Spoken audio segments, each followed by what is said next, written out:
Welcome inside RE/MAX Field in Edmonton, Alberta. My name is Andrew Peard, and this afternoon, ICU Video is pleased to bring to you a doubleheader between the Edmonton Prospects and Fort McMurray Giants. And just as you saw as we came on the broadcast, yeoman's work being done by the grounds crew starting last night, just trying to drain the field. Of course, last night's game being rained out, and even this morning with the just two-man grounds crew team here at RE/MAX Field, a bunch of the Edmonton Prospects were here early this morning helping get this field ready for today's doubleheader, and an all-important doubleheader as these two teams both chasing down that final playoff spot in the West Division of the WCBL standings. The Prospects enter today's doubleheader a half game ahead of the Fort McMurray Giants, thanks in large part to the Prospects being 6-4 in their last 10 ball games, while the Giants have been on a bit of a skid lately, just one win in their last 8 games. It is Superhero Day here at the ballpark, so we'll send it up to our superheroes, Al Coates and John Belmont.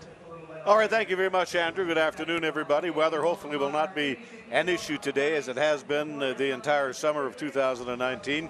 We're going to show you the highlight package from the last home game here at the ballpark, which was a rain-shortened loss to the Medicine Hat Mavericks. And after that, we're going to have a montage to show you what happened here last night. It was a little bit of fun, I guess, John. If someone's going to hand you lemons, make lemonade. Exactly right, and the players did a real good job of that. They worked very hard to try to get the field ready, drain the water. Then we just kept getting rain, and they couldn't do it, so they had some fun. As I was watching the proceedings last night, the game was postponed right about 8:30 at night, and the Herculean efforts of the guys to try to get this game underway reminded me of a few words off the immortal pen of Rudyard Kipling: water, water everywhere, and not a drop to drink. Exactly right. The heavens did open up last night and have for the last couple of weeks, but that's behind us.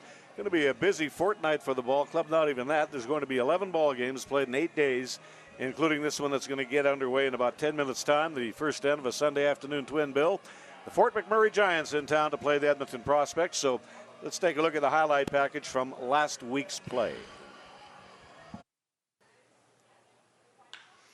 That ball is going to knock in a run. That one is a rope hit out into left center field. Freddie Walker, nicely done, comes over to field the ball on one bounce. And the Prospects put a run on the board on a base hit by Edgar Harrell, and he tattooed this one. And the 2-0 pitch hit off the head of the bat, a little flare out in the left field, and that ball is... Oh, shit, they're going to get him. Gonna get Look at this. Edgar stumbled coming around, and that's one of those things that happens. That ball hit off the head of the bat. They won't get 2, but they should get an out, and a run will come in to score. Takahashi ranges on to his right. And on to score an unearned run is Colton Wright. Ponawazic ready. Here's the pitch, and a bullet hit out of the left field. Won't be cut on the fly. Blahovic couldn't put leather on it. He's got to field that ball. It goes by him all the way to the wall. Run's going to score. That'll be a 3-base error charged to Blahovic. Joe Jones with a short lead off at third base in foul territory. He's going to come in to score. That will become an earned run on the base hit by Freddie Walker. Stretch the pitch and a ground ball to the left side. It's Ramirez onto Takahashi, off the bag on to first. Not in time for the double play, and the run will come in to score. Ground ball to the left side. This is Ramirez, and the long throw across the diamond is in time to get the job done. They started the runners. There wasn't a play at second. So Colton Wright comes in to score. All right, here comes the 1-2 delivery, and that ball is belted out into left field. That'll be an opposite field single. 2 runs are going to come in to score. Blahovic trips on the wet grass. And a third run is going to come in, and it'll score. That'll be an error charged. Clingan Smith scores easily from third base. Tito Jones right behind him from second. Those are earned runs.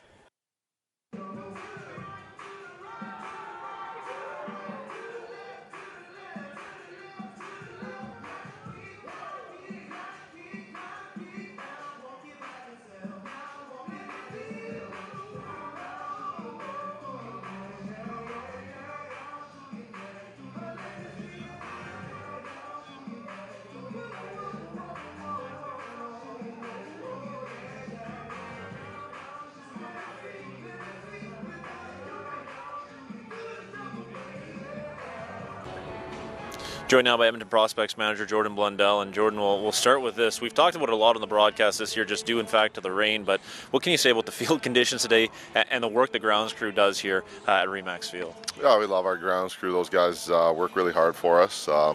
This time they needed more help, so our guys got their beginning license in groundskeeping the last couple of days. So yeah, we appreciate Brendan and Kurt a lot. They work hard for us, and like I said, we had to do a bunch of work this morning, so I have a little bit of a weird situation today, but hopefully we'll be able to get her in and nobody gets hurt. And it's starting, these games are starting to have a playoff-like feel schedule-wise and level of importance. Do you get that sense in the clubhouse, or is it still, that regular season approaches? You don't want to maybe, over-characterize things.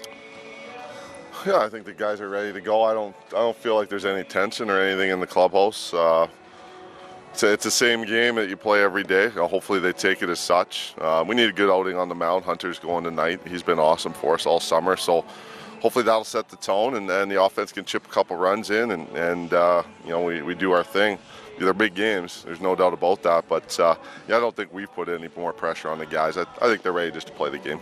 And it's going to be a unique schedule to end the season. You're going to play 3 doubleheaders in 8 days. I think it's 11 games total in the final 9 days on the regular season calendar. As a manager, is there just all sorts of math equations right now up on the board trying to figure out how to best utilize your pitchers and your position players? Yeah, this is conference tournament time for all the parents that are listening to this. They've seen this before through the years. You play a bunch of games in a row, and you go with whoever's left, so the best analogy I can give it's conference tourney time. So, all hands on deck. We're going to need some big efforts from some guys, no doubt, and we're going to need guys to step in and shut her down in late innings. So it should be fun. It's a lot of baseball in a short time frame, but like I said, these guys are used to doing that at the end of the year, and we've got some to play for too, so it's important. Hopefully we have a good run here. Thanks for this, Jordan. Best luck today. Thanks, Andrew. Joined now by Fort McMurray Giants manager Ray Brown. And Ray, we'll start with this. Your team right in the thick of a playoff race. You got 4 big games coming up over the course of the next 4 days against the Edmonton Prospects, the team you're chasing. Just how important is it for this ball club and this organization trying to break their way into the postseason for the first time? Well, these 4 games are very big for us. The intent is to come and win all 4 of them and put them behind us. But it's gonna be a well-fought game because their intent is the same as ours. So hopefully we're going to play up to our ability, and they might miss a couple of plays here and there, and we'll wind up on top. You guys have had a bit of a tough stretch with some close ball games in there, and I know just reading through some of the articles up in Fort McMurray, just looking for a little bit more from the bullpen. At this stage of the season, is it just a matter of trying to narrow it down to just a few arms that can go out there with how important these games are getting? You're exactly correct. So what I've done, I've sat down with Michael Gunn, who's our pitching guy, and I said, these will be the guys we'll use for the rest of the season. You got to send people out there that you trust. And we have a few guys that we've lost trust in them because they haven't did what we need them to do. Yeah, so we'll have about 9 guys that we're going to use for the rest of the year, and those are the guys that we're going to go to. Hunter Boyd, Moses Lake, Washington, right-handed pitcher. 6'1", 230-pounder out of the College of Idaho. Has had an absolutely splendid season. He'll make his 9th start here today. 2 complete games. Leads the team by a bushel in innings pitched. He has sucked up 60 1/3 innings of pitching on the year. 57 hits, 15 runs, 10 earned. He's walked 12, struck out 44 batters, 5-1 record, and an earned run average at 1.49. And this game statistics tell it all, and that's just kind of the year this big right-hander has had. We are underway, and the opening pitch from Hunter Boyd is low, 1 ball and no strike. Tyler Bourne, the plate umpire today. Mark Wright at first base. Andrew Higgins will be the umpire at second, and John Oko works at third base. Here's the pitch, and it's a fastball right down the pump. Count is even at 1 ball and 1 strike. It's going to be a busy 8 days, 11 ball games, 4 with the Fort McMurray Giants. That'll be Tuesday and Wednesday night. Back here next Thursday, Friday, and Saturday with the Yorkton Cardinals coming to town. There's a high hopper to the shortstop Ramirez. He catches the ball, he throws the ball, and you got 1 away. Cam Sanderson is erased on the ground ball out. Good pitch by Boyd, a little bit on the inside of the plate. Get that high handle ground ball. After the Yorkton series has been concluded, it's going to be actually a split doubleheader. On the Saturday, it'll be Yorkton in for a 2:05 contest. The Brooks Bombers in for a 7 o'clock start. a Sunday afternoon double bill, and a Monday afternoon on the holiday Monday. The August long weekend, that'll be a 2:05 contest. And hopefully after that, it'll be playoff baseball. Max Hewitt is the batter up, and the pitch to him is a fastball off the target, 1 ball, no strikes. Jake McDonald behind the plate tonight on the corners, Harold at third, Barrett at first base, the double play Quinella, Ramirez at shortstop, Thomas at second. The outfield configuration of Pierce Blow Hoyak in left field, Tanner Rowney in center, and Travis Hunt, your starting right fielder today. 2 balls and no strikes. Boyd is ready to go. He rocks on the rubber. He comes to the plate and off the head of the bat. A ball popped up foul down the left side, and it is out of play. As was mentioned, we do have a ground rule double that we don't normally have today out in right center field. It extends from about 10 feet inside the hitter's eye, about 30, 40, maybe 50 feet into a wet area and the warning track. Now, if the ball gets hit in there and it doesn't get caught before it gets in there, that'll be a ground rule double.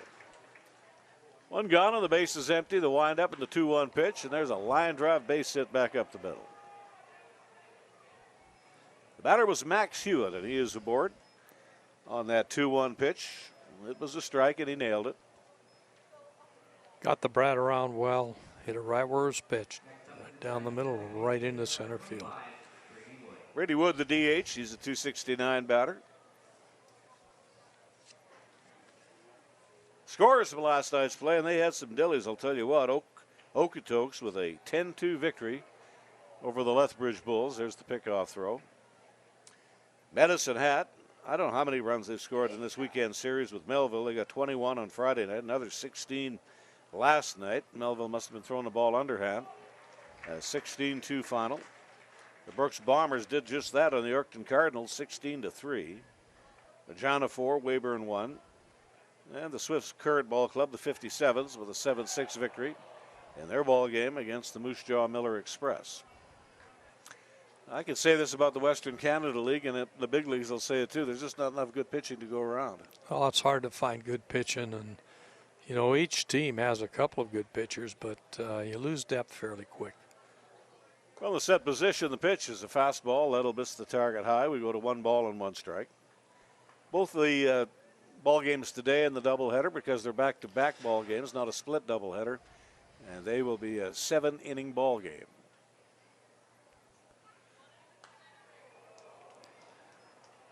Good breaking ball by Hunter Boyd there, and got the off speed, mixed up the batter a little. We're going to play today. The Okotoks Dogs have won 26 more ball games than they've lost. They're 36-10. And obviously, rule the roost in the Alberta Division of the Western Canada League, playing a 778 winning percentage. They've won 8 straight, and they're 9-1 in their last 10 games. And just tip your hat to the Okotoks organization. They put together a real nice ball club this year. Double play depth in the infield. Hunter Boyd back onto first base. He's got a very good move, and more importantly, he's quick off his back foot, but he's got an accurate throw. He's always right low in the slide side of the bag. Brady Wood hitting .269 for the Giants. Boyd right off the first base side of the pitching rubber. He comes set, he kicks, and he delivers. Runs the fastball a little too high. 2 balls and 2 strikes. Lethbridge Bulls are 26-22, 10 games back. Medicine Hat Mavericks are 26-21, 10.5 up. The Prospects are mathematically in 4th place at 21 victories, 24 losses, and trying to hang on to that 4th and final playoff spot. There's a ball that's hit out into right field for a base hit. Back-to-back singles. Didn't start the runner. So you got men at first and second base, and Richard Ortiz, big cleanup batter, will stand in for the Giants.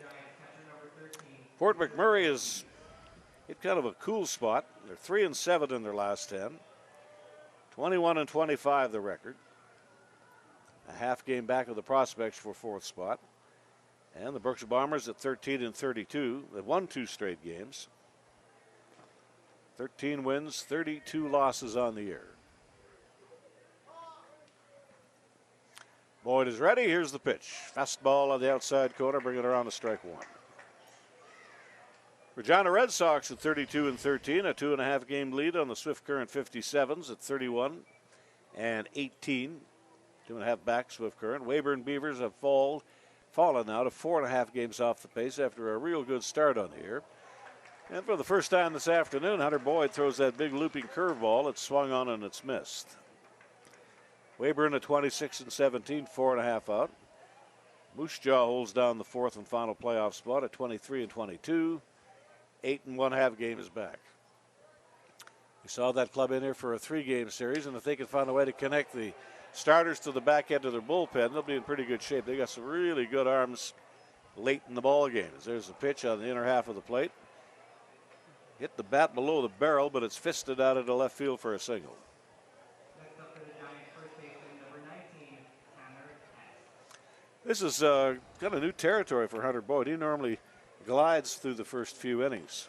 He does, and only the first hit was a real hard hit ball, but they're getting enough on it and get it into open spaces, and of course that's what the batters want to do. Boyd works very quickly, still in double play situation. Breaking ball for a strike. Pitch was in there at the knee. Strike one to the batter. The runners aboard. Max Hewitt at third. Brady Wood is at second base. Richard Ortiz takes his lead off at first base. The middle infield at a double play depth. And the ball is hit out into right field. That should be deep enough to score the run. Travis Hunt drifts back. Tagging up from third base is Max Hewitt. He'll glide in to score.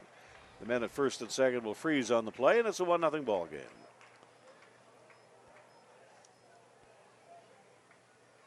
Next up for the Giants, left fielder, number 38, Chase Tanner Hess got one in his sights. He could drive it deep enough.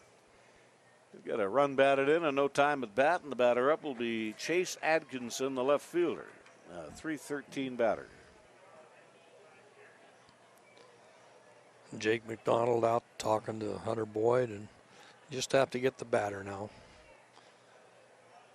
Keep the ball down, try to get the ball on the ground.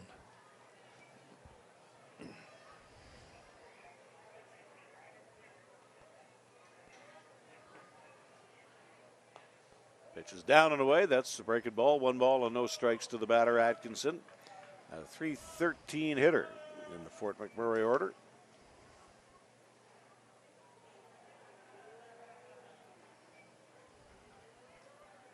Out of Grangeville, Idaho, freshman attends Boise State University down in the Treasure Valley.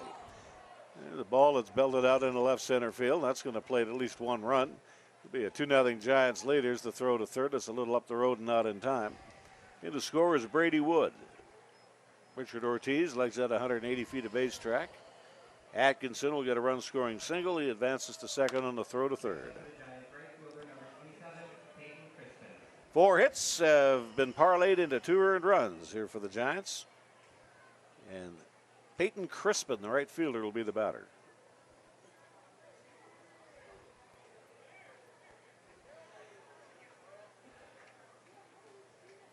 Boyd is going to abandon the stretch, work out of a full windup, and he throws a fastball over the outside corner, strike 1.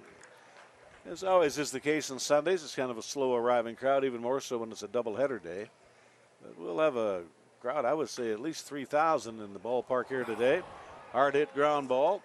Barrett knocked it down. He couldn't make a play, couldn't squeeze it. That'll be an infield hit and a run batted in. See, dove for it, got leather on it, but couldn't hold it. And just the way it happened, getting the leather on it, knocked it away from the second baseman, so made it difficult. We end up with 3 runs in, men on the corners. Eric Meyer will be the batter up, hitting out of the 8th spot in the Fort McMurray order. 2 gone in the inning, but all those runs have scored. The ball is swung on, and it's hit into left field off the third baseman's glove. As Harrell got a piece of it, but obviously not enough of it. And another run comes in to score, and the Fort McMurray bats right now are just like a magic wand. They are. And that's got to be an error. Next up for the Giants, number 6, center fielder, DJ Menarche. DJ Menarson will be the batter up.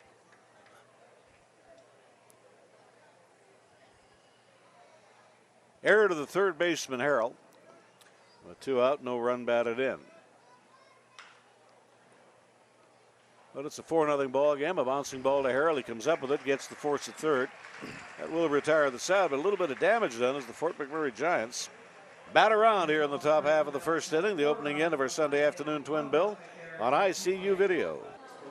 Hello, everybody. I'm Buck Martinez from Sportsnet. And I want to remind you there's great baseball action right here in Edmonton at RE/MAX Field this summer. You can watch the Edmonton Prospects play some great baseball right here in your hometown of Edmonton. Well, there you got a snippet from Buck Martinez, who graced the rostern last February at the Prospects Annual Baseball Gala. We were talking about before the game Ray Brown, the manager of the Fort McMurray Giants. He's 70. He gets up every day and he runs about 5 miles. Well, Buck is 70 and he doesn't look it. No, he doesn't look it at all. Breaking pitch is in for a strike. The leadoff batter is Pierce Blahoyek. 4 runs, 3 of them earned, scored by the Fort Mac Giants in the top half of the first inning. Ty Hodder is a big right-hander. He's out of Fort McMurray. Doesn't work out of a wind-up, big high leg kick. And the pitch is in on the fist. It's a fastball and it's fouled away.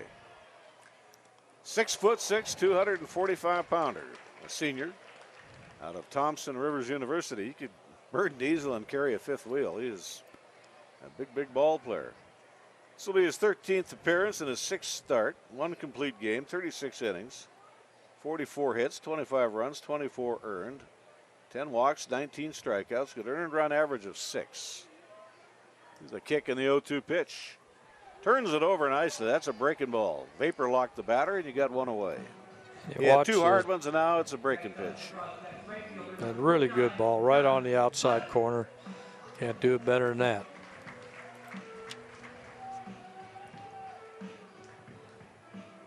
Western Canada Baseball League is hitting .303 of this big behemoth of a man. He's a big boy.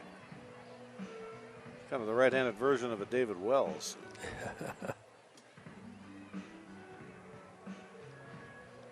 Travis Hunt, the batter up, putting the icing on the cake on a really nice year, batting .316.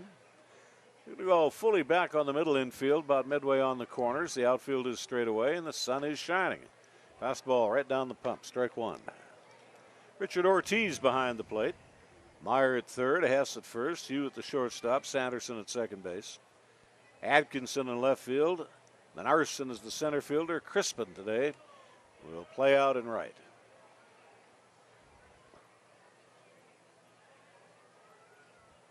And the 0-1 pitch. Ball is pulled down the left field line right on the rail. That ball is well hit, but it's foul of the pole. And the count at 0-2. You don't want to give up runs at any time, but you're the starting pitcher, and your team has just went out and got you 4 runs. You don't want to cough any up. No, and to keep it going, you want to get the first 2 or 3 guys out. This is the top of the order, the best hitters, and Travis Hunt is the most consistent and best hitter that the Prospects have. 0-2 count on him.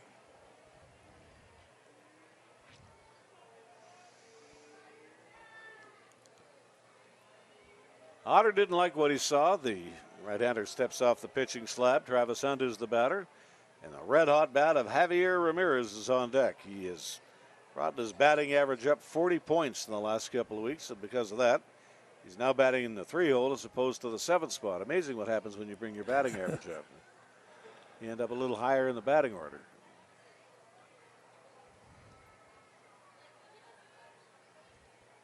And the 2-strike pitch.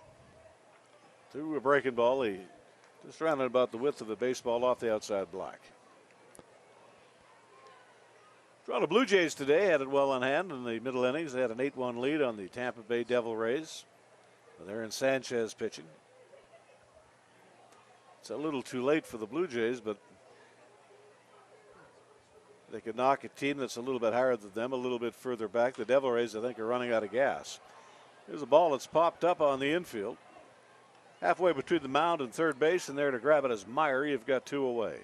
2 fastballs, an off-speed pitch, a pitch out of the strike zone, and he came back, got his man on a heater.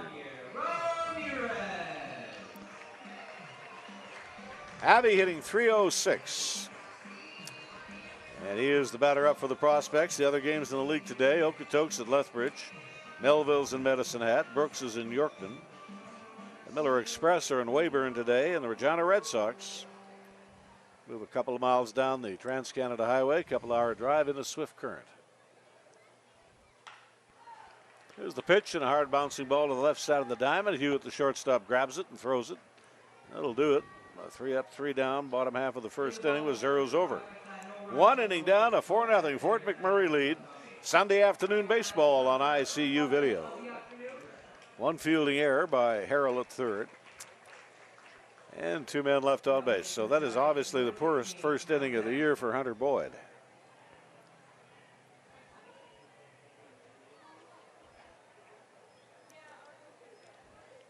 Well, he'll go to work here in the second inning. Here off Cam Sanderson, and the pitch to Sanderson is a strike. And we go to 0-1. Tomorrow will be an off day. The Fort McMurray Giants will host the Prospects on Tuesday and Wednesday. They're going to take a drive down there. I want to see that ballpark at Shell Place. I don't know if you've been to the park, but you've been to the area, and it is, I understand, just something to see. I've been to the park. Football stadium's right beside it. The whole setup there is wonderful. Here's the ball. It's going to get looped out into short left center field, and that's a base hit to get it going. Cam Sanderson aboard here in the second.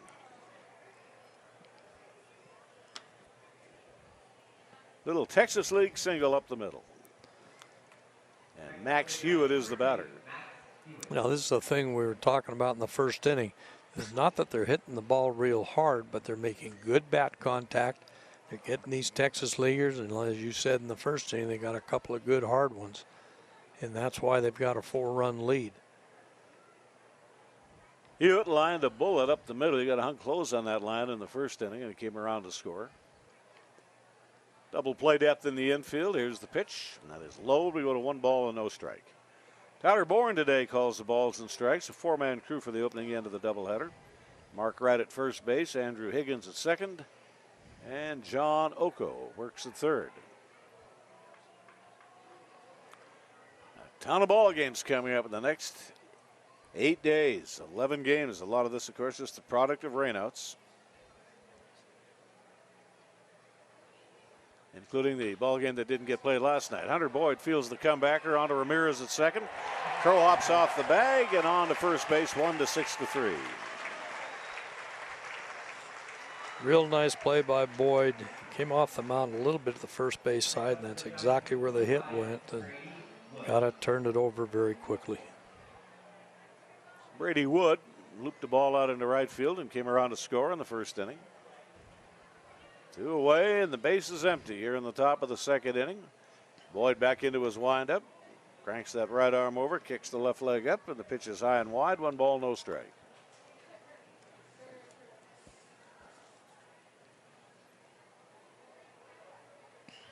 Pitch upstairs, go to 2-0.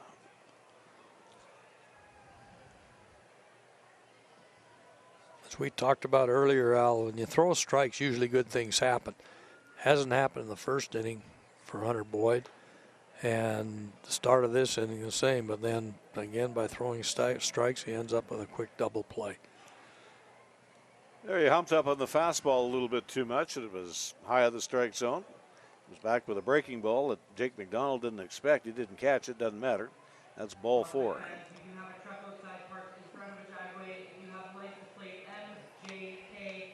Totally looked Boyd like. just doesn't look like he's in a real good groove. No, he doesn't. And on that pitch, it looked like Jake McDonald was not expecting that pitch. That wasn't even a blocking move he did. He just was fooled on the pitch. Next up for the Giants, number 13, Richard Ortiz. Richard Ortiz will be the batter up. It's usually pretty simple. The fastball is 1 finger. The breaking ball is 2 fingers. Then you got 3 and maybe a wiggle. That's just about it. But there it looks like he got a little crossed up. Here comes the pitch. Didn't get crossed up there. That's in and over for a strike. Ortiz got a lot of power. Very solid hitter and a good catcher.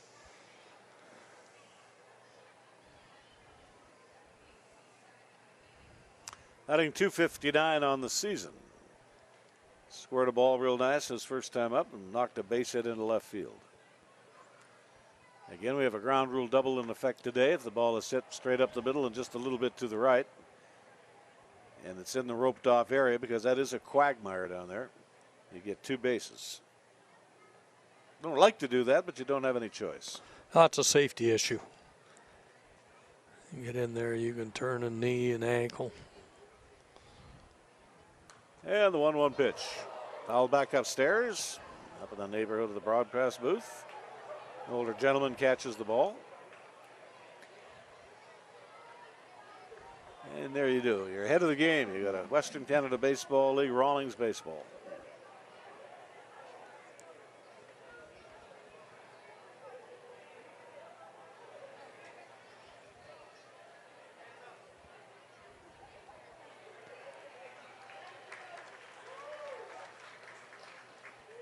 Boyd delivers and he's down and away. We're going to get some activity in the prospect bullpen. Hunter may be sore, maybe he's a little bit injured. Well, he could be. He hadn't told anybody. He's worked awfully hard in trying to get the field ready for 2 days, and he might be worn out.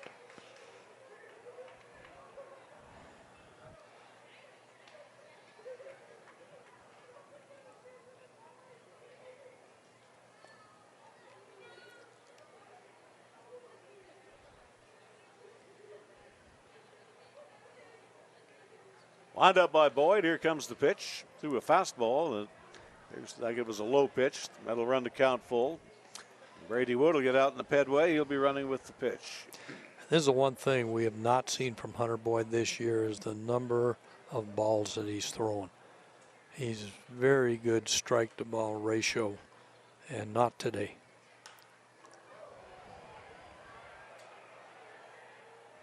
The Giants are mathematically one half of a game behind the Prospects at 21-25. They played one more game than the Prospects have. Prospects are 21-24. 4 teams in each division make the playoffs, so the Prospects have got a very slim margin, 1/2 game in the lead of Fort McMurray. I've seen ball games where Boyd did not go to a full count once in a game, but he's gone to it numerous times today. Runner goes. Here's the pitch. Breaking ball, swing and a miss. Gets it done here in the 2nd inning. He might want to go to that breaking ball a little bit more because his fastball's not working today. He might have to. Even his knuckleball, and he's got a pretty good changeup too. 0-1-0-1 the line totals. We move to the bottom of 2. Prospects baseball on ICU video. Bo Gilbo will lead things off in the back end of 2 as you get a look at the big Fort McMurray right-handed pitcher. Tyler Hodder, 6'5", tips the Toledos at 235 pounds. And he went through the prospect order like a hot knife through butter in the 1st inning. A strikeout, a pop-up, and a ground ball.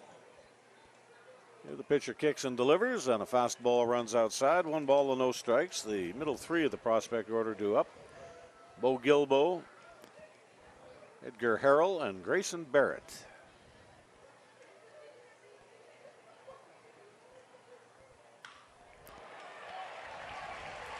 The ball is nailed out into right field, and the Prospects get their first hit of the day. That was kind of a cookie out over the plate. It was. He got around on it very well. They're out for the single.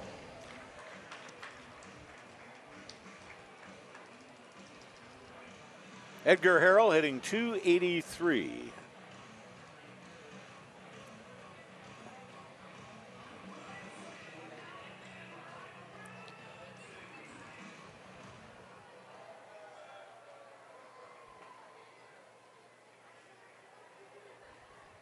Tyler Hodder delivers, and he throws the pitch, and it's a breaking ball, and it's in and over for a called strike. Very good Counted pitch. 0-1. Right on the outside corner. I've got a feeling there's going to be a pitching change with the Prospects. Reliever warming up, and usually at the end of the inning like that, they'd stop, and they're warming up steady. Yeah, he very likely is just not medically sound. Yeah. Too good a pitcher to have a start like that. Well, that's right, and you don't want to make it worse by leaving him in. Get him ready for his next start. Runner was going, and the ball is fouled in the batter's box. The count at 0-2. Ball game got underway a little bit late today. Totally understandable due to the amount of work that not only did they have to do last night, but they had to do today to get this field ready to play. It's not 100% ready, but it's good enough. And it's an 0-2 count to Edgar Harrell.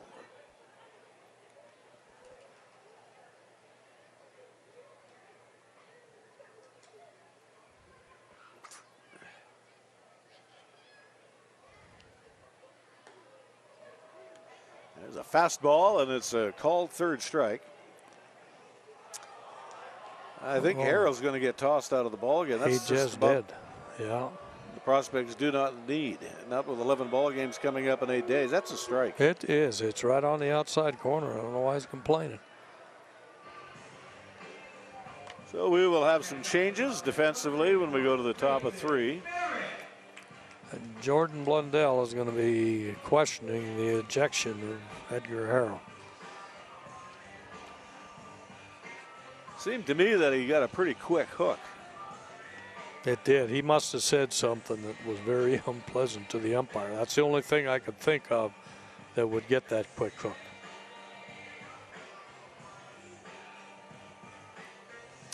And I don't imagine they're up there right now discussing the price of tea in China. No. Jordan pretty emphatic. There's a lot on the line in these ball games for these managers. It's a year where you're in the playoffs or you're not. It might be the Western Canada League, but this is still how you make your living. Yeah, that's exactly right.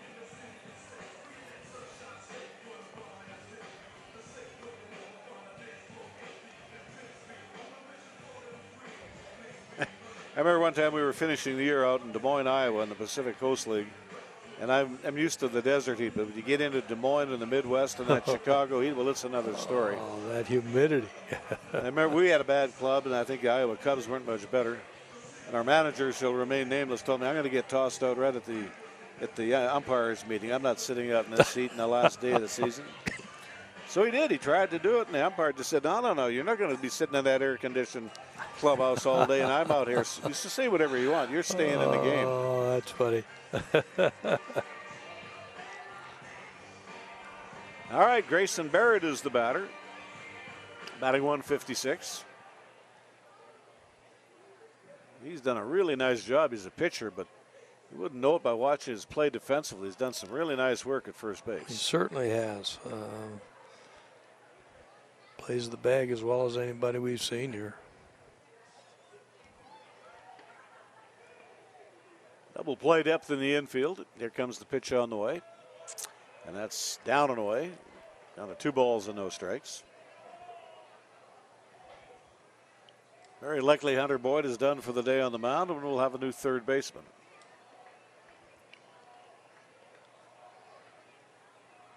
And here comes the 2-0 delivery. Straight overhand curveball. That's a tough pitch to hit if you throw it right. You got no plane on the ball. Drops straight down on you. A Dodger curveball, they used to call it. That's how they taught their pitchers to throw the pitch. Not everybody can throw from a straight overhand windup and delivery. A 12-6 curve. Yeah, it dropped right off the table. Very, very difficult to hit. And some of these pitchers throw that with quite a bit of velocity.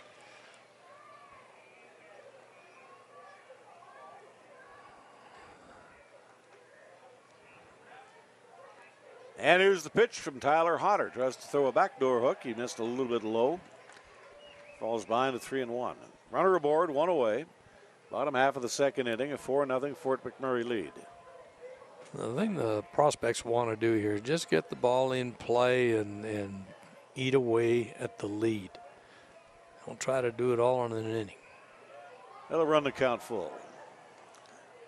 That was a good-looking pitch. I don't know. It looked like it might have been right on the edge, a little low, but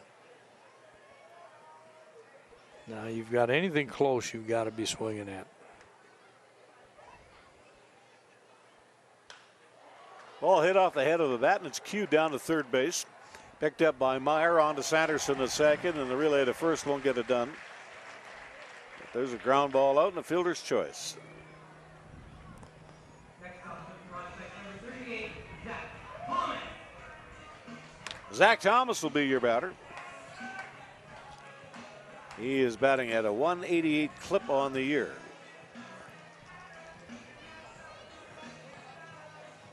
This is the thing about this prospect team, they do not have a lot of heavy bats in the order.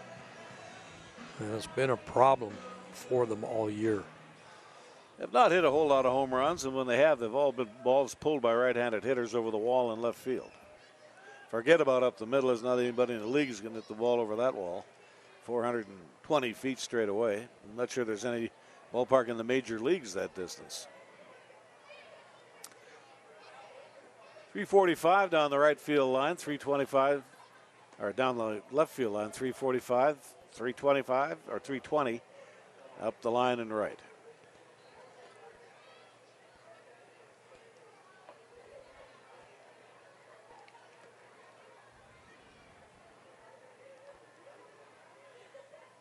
There's the pitch, and that misses inside from Ty Hodder. That was a good-looking breaking ball. Must have just missed on it. Really turned it over.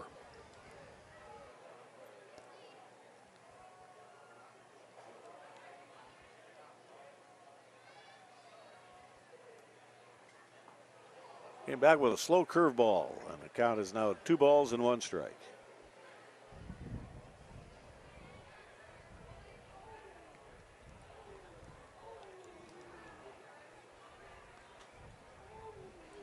Giants now playing in their 4th season in the Western Canada Baseball League. Had to play their very first game ever, home game. They had to play it here because of the fires up in Fort McMurray that terrible summer. Pop fly out into right field. Camped under that is Payton Chrisman. That'll do it for the prospects here in the bottom of 2. No runs and a hit. And 1 man stranded. Andrew Peard, take it away. Thank you very much, Al, and had a pretty good view of the conversation Jordan Blundell had with the umpire there. Won't say what was said, but it was mostly Jordan doing the talking and the umpire doing the listening.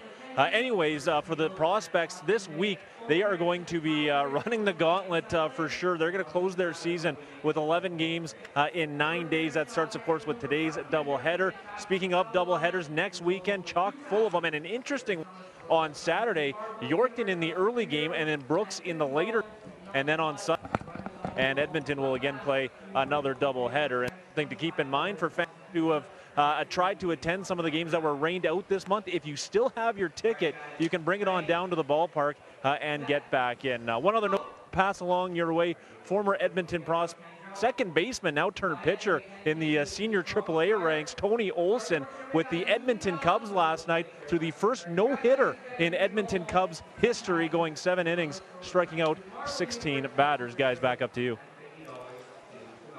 Very good. Good to know. Now the new third baseman into the ballgame for the prospects is Tyler Maskel. And he will bat in the spot previously occupied by Edgar Harrell. Hunter Boyd still in. Only 1 no-hitter that I can remember thrown in this ballpark, and it was the 7-inning no-hitter back at our AAA days. Scott Downs, who went along and pitched a number of years for the Toronto Blue Jays, and Downs, he had it going that day, threw a no-hitter.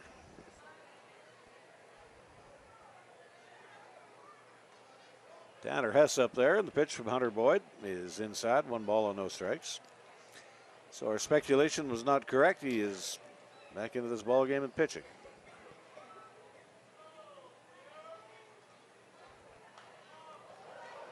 It is interesting because they were really warming those pitchers up hard, and they had 2 of them going toward the end there. He probably just said, "I'm not going out." Yeah, I suspect that's exactly it. So I got something to prove. Runs that breaking ball right in the kitchen, a swing and a miss, and the count of 1-2. And Hunter Boyd is a tremendous competitor. He's a fun-loving, hard-working young man. Does a lot of different things with this ball club, but he is a competitor.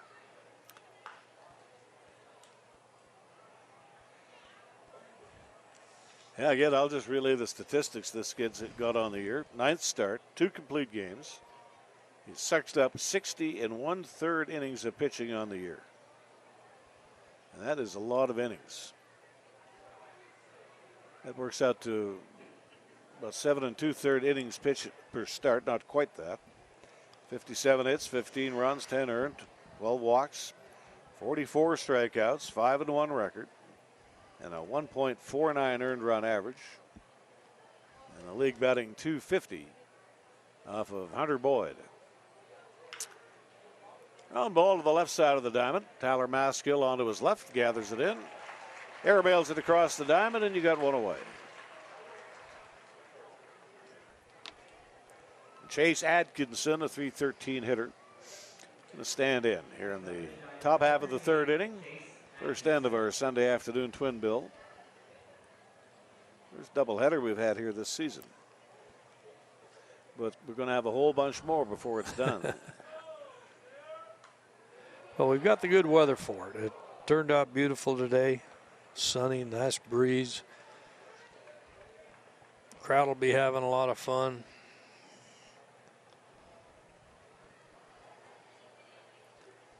Boyd draws a beat on the target, rocks into his windup. The pitch is back onto the backstop. 1 ball, 1 strike. And this is the difference that we are seeing from Hunter Boyd today, missing on these pitches. And there are pitchers who don't have their good stuff on a day, they still come back and beat you. Throws the fastball for a strike.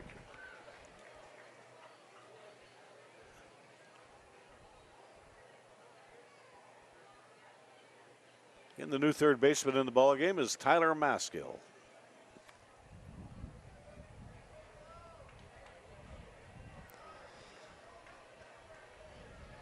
The Maskel's played a fair amount of third base for this team this season, and pretty good fielder, good speed.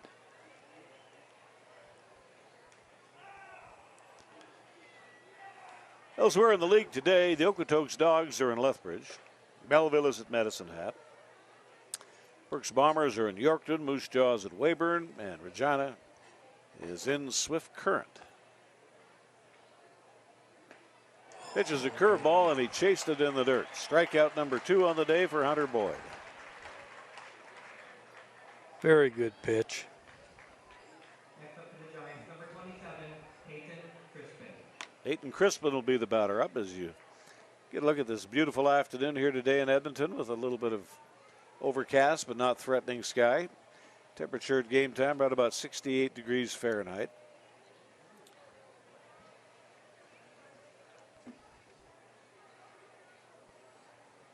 And they're talking about some real hot weather for when the Prospects get back home on Thursday night. Temperatures for Thursday, Friday, into the weekend, into the 80s. And that is good to see there. Hunter goes back with that big breaking pitch, swing and a miss, 1-1.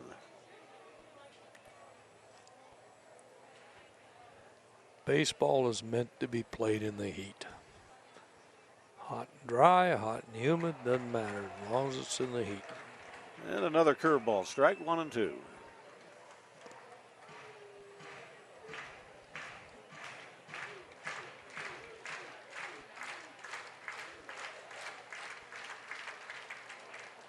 Baseball does it right. They have forever. The spring training starts for the catchers and pitchers at professional baseball in late February. Start playing their exhibition games. They're always day games pretty much. Right around the 1st of March. So we get 3 solid weeks of exhibition games in. They split squads up. They'll have big leaguers playing with a AAA club, AAA players playing with a big club. High fly ball drifted out into left center field, and Tanner Roundy is there to grab it. And that'll retire the side. So the time they break north, head north at the end of spring training, your arms are stretched out, your hitters have got the at-bats that are needed, and you're ready to play. Bottom of 3 coming up, and it's a 4-0 Giant lead. Prospects baseball on ICU video. Out of the bottom of 3, Jake McDonald, leadoff batter. Pitch is a fastball high and tight. 1 ball and no strikes. McDonald hitting .228. Against big Tyler Hodder, who has faced 1 batter more than the minimum. Through the opening 2 innings, he dots the eye on the inside half of the plate with a breaking pitch. And the count of 1 ball and 1 strike.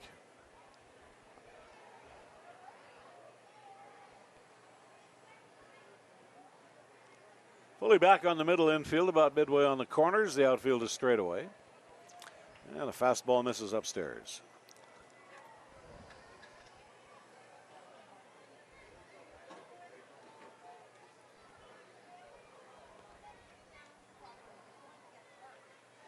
High leg kick from this burly right-hander, and the pitch is in the strike zone. The count is even at 2-2. Again, a good breaking ball. Right off the table for a called strike. Ball game right about the 45-minute mark here in the bottom half of the third inning. First end of our doubleheader today. There's a dribbler just off to the left side of the mound. The pitcher, Hodder, couldn't get to it because of that. That's a scratch single. An infield hit. He is able to get to that ball, which you can see he isn't. His follow-through takes him off to the right side of the mound. Unable to field it, and that'll be a base hit. Good hustle by Jake McDonald on that. Tough play to make by the shortstop.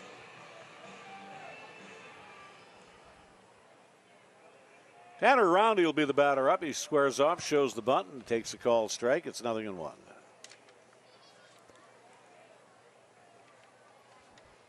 Now again, we're early enough in the game, even down 4 runs. You just want to move people around, pick away at the runs, get back into the ballgame. And he shows the button. He takes the pitch inside, a ball on the strike. Well, the Blue Jays had things in good order today. They were up 8-1 on the Tampa Bay Devil Rays. Yankees continue at Boston, where they haven't had a lot of success. The Dodgers are at Washington. Detroit's in Seattle. Arizona's at Miami today. Most of these will be afternoon contests. Down and away the pitch. Atlanta's at Philadelphia. Cubs are in Milwaukee. Colorado's at Cincinnati. The Pirates are going to be in New York to play the Mets. White Sox host the Minnesota Twins. Houston at St. Louis. Cleveland's at Kansas City. San Francisco and the San Diego Padres. Ball is bunted back towards the mound. It'll be fielded by the big right-hander, and Hodder's throw to first base is in time. There'll be a sacrifice bunt, and the prospects are in the man in scoring position. Had the right idea. It wasn't a textbook bunt, but it gets the runner over. No, it was not a good bunt. Got her down right at the feet of the pitcher, basically. Texas Rangers are in Oakland today, and the Baltimore Orioles conclude their series at Anaheim Stadium against the Angels. Well, the first time today, the prospects have a man in scoring position. With one gone, Pierce Blohoyek takes a strike. It's 0-1. Now, Pierce Blohoyek, he has the speed to literally bunt for a base hit.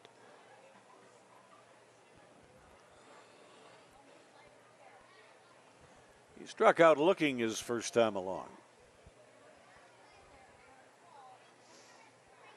Hodder is ready. He kicks and delivers. He drops a curveball into the strike zone. Nice little deuce thrown by the right-hand pitcher. Count at 0-2.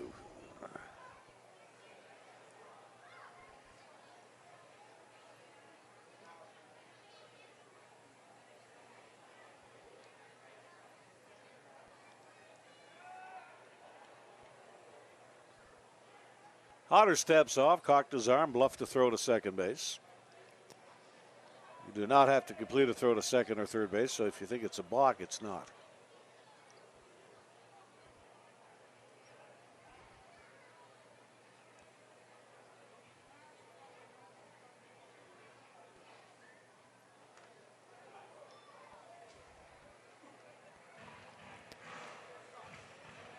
Still an 0-2 count.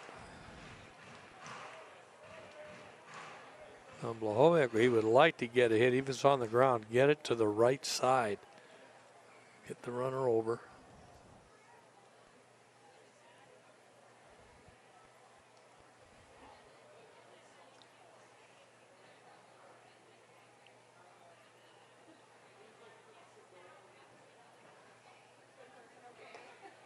There he just blew a fastball by the batter, and that'll be a strikeout. Second on the day for Tyler Hodder. Just blew it right by him. Just a good hard fastball up in the numbers.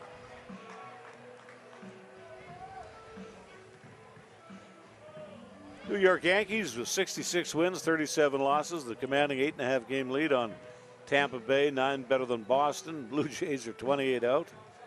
And the Orioles are 32 and 1/2 games back. Tell you where the best race is in the entire major leagues, and it's in the National League East. They've really got a nice horse race going. Throw back on to second base, throws off target.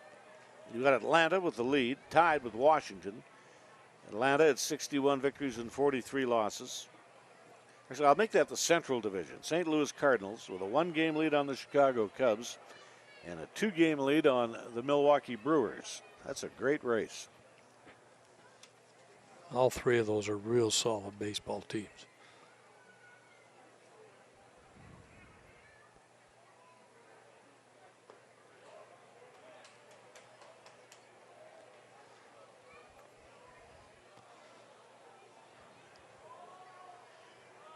Hutt got tied up at an inside pitch his first time through. He got under a fastball and popped it up at the infield to the left side. I think Tyler Hodder with 2 out is going to be very careful with Travis Hunt. You don't want to give him anything in the zone to hit.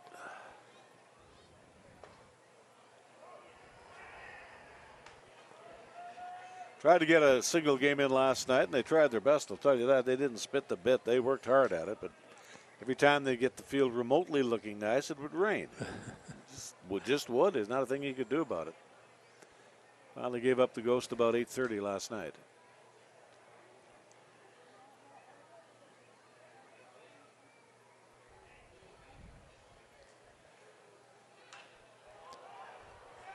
Ball's hit in the air. It's popped up just back of the infield skin, and the shortstop Hewitt is there to make the catch.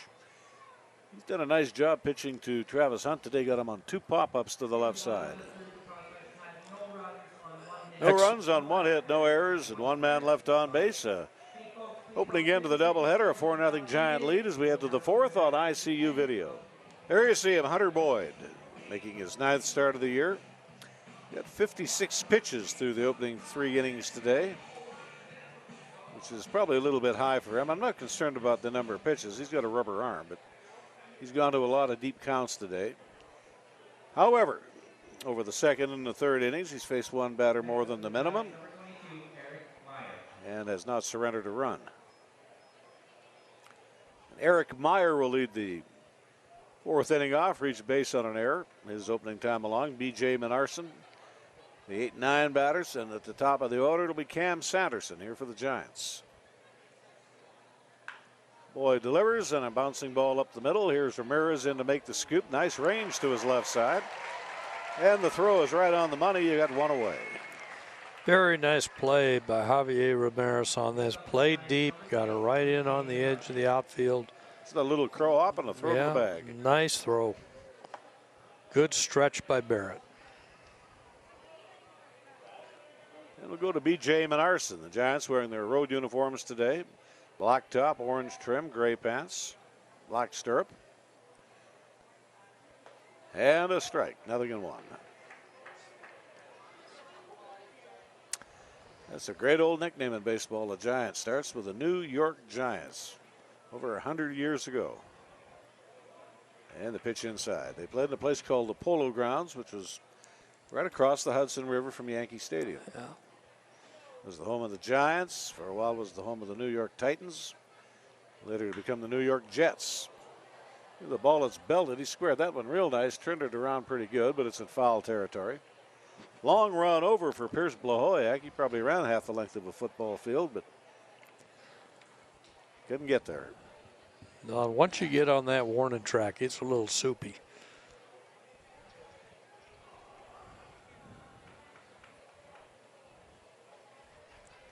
One thing about the Polo Grounds, it was really deep up the middle, something like 450 feet. As the 1-2 pitch is low. And in those days, most clubhouses were not connected by a tunnel from the dugout. You had to go to the outfield and over the wall, and that's where your clubhouse was. And that's where the Giants had their clubhouse, just to the left of straightaway center field. And it was raised up. And this was in the 51 season when they won the pennant, beat the Brooklyn Dodgers. And they had a little bit of espionage going on because they had a camera that was located in the manager's office. And they just relayed to a guy who was standing there on the podium. If it was a fastball, he wouldn't do anything. If it was a breaking pitch, he'd throw a ball up in the air and catch it. And that's how they signaled to the batter if it was a breaking ball coming or a fastball. That was a fastball coming, and it swung on and it's missed. Boyd gets his 3rd strikeout of the day. High, hard one. You know, you talk about those things. That's been in baseball for years and years. Stealing signs, doing all the different things like that. That was the NFL, and that was Bill Belichick doing that. They'd throw them out. It's funny how times have changed, Al, and how the leagues have changed. There were times when a team would hire a guy just to try to steal signs. Mm-hmm. I knew one of them. His name was Charlie Metro, manager of the Vancouver Canadians.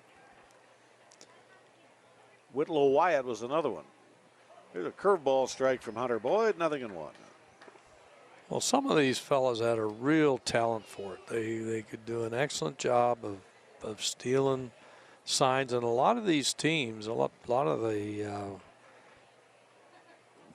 fellows on first base or third base who's ever given the signals, of course they'll have a live call. So it could be where you stand out of the batter's box. It could be which foot you got forward, and then the signs come in. And once you got onto that, you do a pretty good job with it. There's a bolt hit out into left field. That ball's not going to get caught on the fly by Blahovic. That'll be a stand-up double, and he nailed that pitch, did Cam Sanderson, his second knock of the day. And he squared it, and it's a bullet off the lumber in left field. He certainly did, right out into the gap. Actually, Blahovic got a pretty good jump on it and got out there and got it in right away, but it was still good enough for a stand-up double. Max Hewitt bounced into a double play in the second inning, lined the pitch up the middle, and came around to score in the first inning.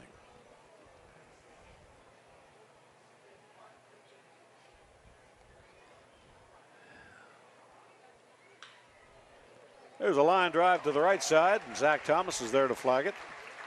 And that'll do it here in the top half of the fourth inning. That ball was hit right on the screws, but hit right at somebody.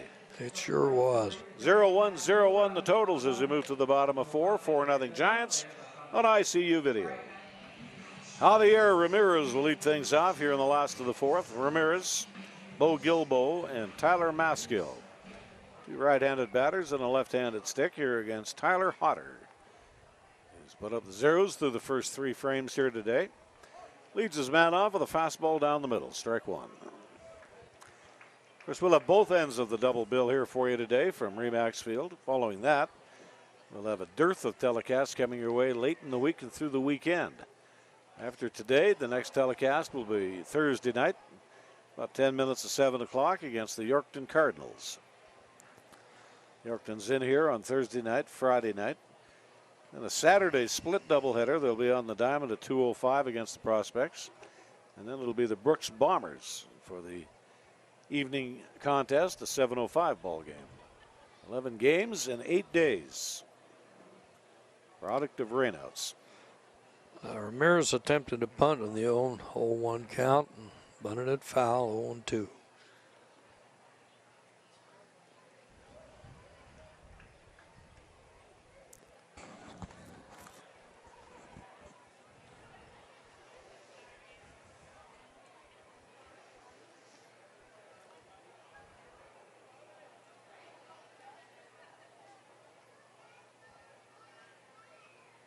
Otter ready to go, and he pitches up a ground ball to the shortstop Hewitt. Throw to the bag is just in time, and I mean just. Ramirez flies. Ball was hit just hard enough that it was pretty much a routine play as he sidearms the ball to the target. Any hitch in that windup, though, and Ramirez is aboard. It sure is. He showed good speed getting down the line.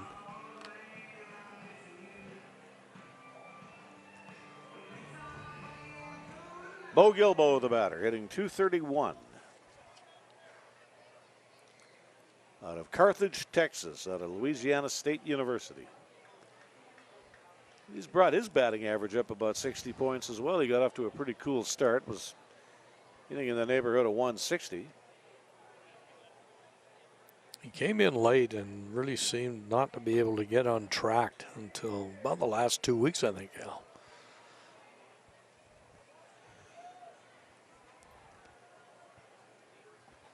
Normally Jake Geary would be in the lineup catching, but he wasn't ready to go today with some type of a malady. He's been a fixture behind the plate pretty much all year. Pitch is in the zone at the knee, 2-1. Good off-speed breaking ball. Dropped it right in the hole. Hodder, a 6'6", 245-pound right-hander out of Thompson Rivers University. And there's the ball. It's belted out into right field. It's in foul territory and it's out of play. Hodder will make his 6th start, his 13th appearance on the year today. 1 complete game.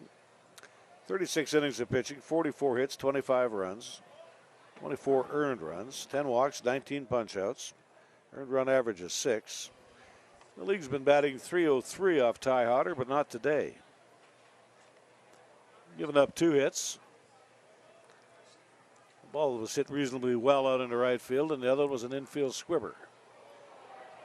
Here, Jay Geary's going to get nailed at the pitch right at the knee, and he is aboard.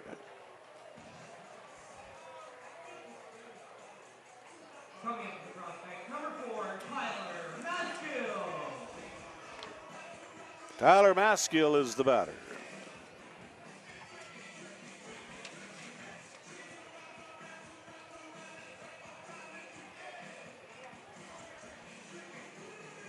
Hitting .209 on the season. Out of Hendersonville, Tennessee, Lindsey Wilson University. 1 out, 1 on here in the bottom of the 4th inning. The giant infield now to double play depth. Breaking ball misses inside. 1 ball, no strikes.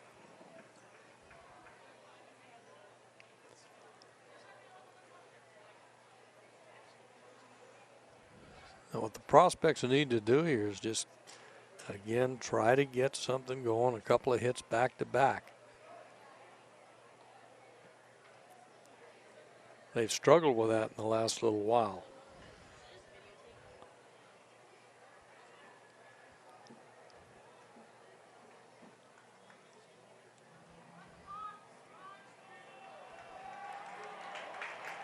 Now they're going to call a balk here on Hodder. See if we can get that on the replay. There's so many different ways that you can be called on a balk, and I'm hard-pressed to find any of them unless it's really obvious. Must have been off his back leg. Must have been.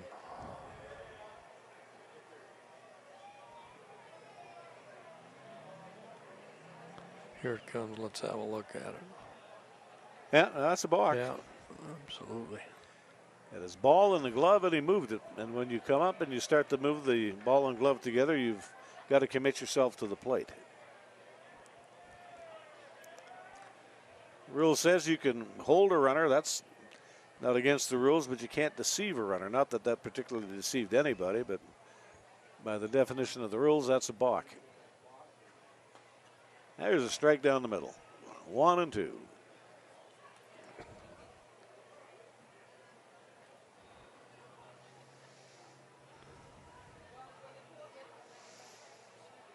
We might be in that 3,000 range here today. That's a real nice Sunday afternoon crowd.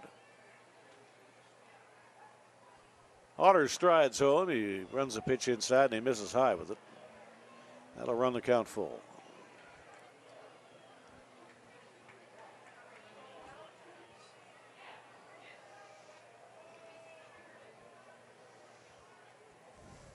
The one thing that Hodder's done well all day has been throw strikes. There he threw a big curveball, big sweeping curve. Get a look at that one. That was a nice breaking pitch. It is a very nice pitch. And broke late, good late life on it. Dropped her down. And Grayson Barrett will be the batter up. Reach base on a fielder's choice his first time through. There are 7-inning ball games here today due to the rain out last night. First of 11 games in 8 days for the prospects. And the pitch is inside, 1 ball and no strikes. You know, before the thing is all done, you're going to have outfielders pitching. You're going to have position players pitching for both clubs. You'll have to.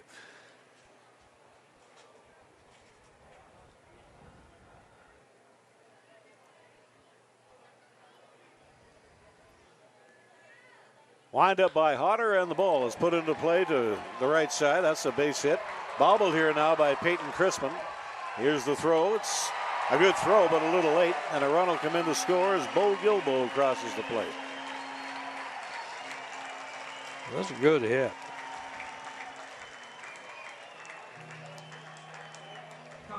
Just bobbled it enough.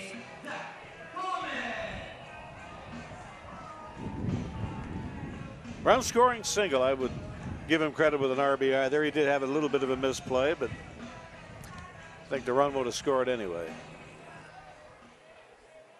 And Zach Thomas will be the batter. The prospects have lessened the deficit to 3 runs on what turned out to be a very costly balk for Tyler Hodder.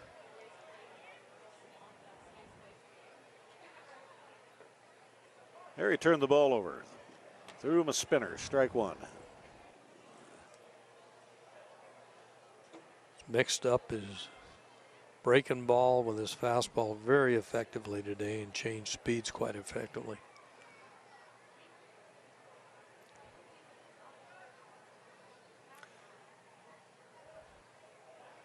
He just missed with that breaking ball.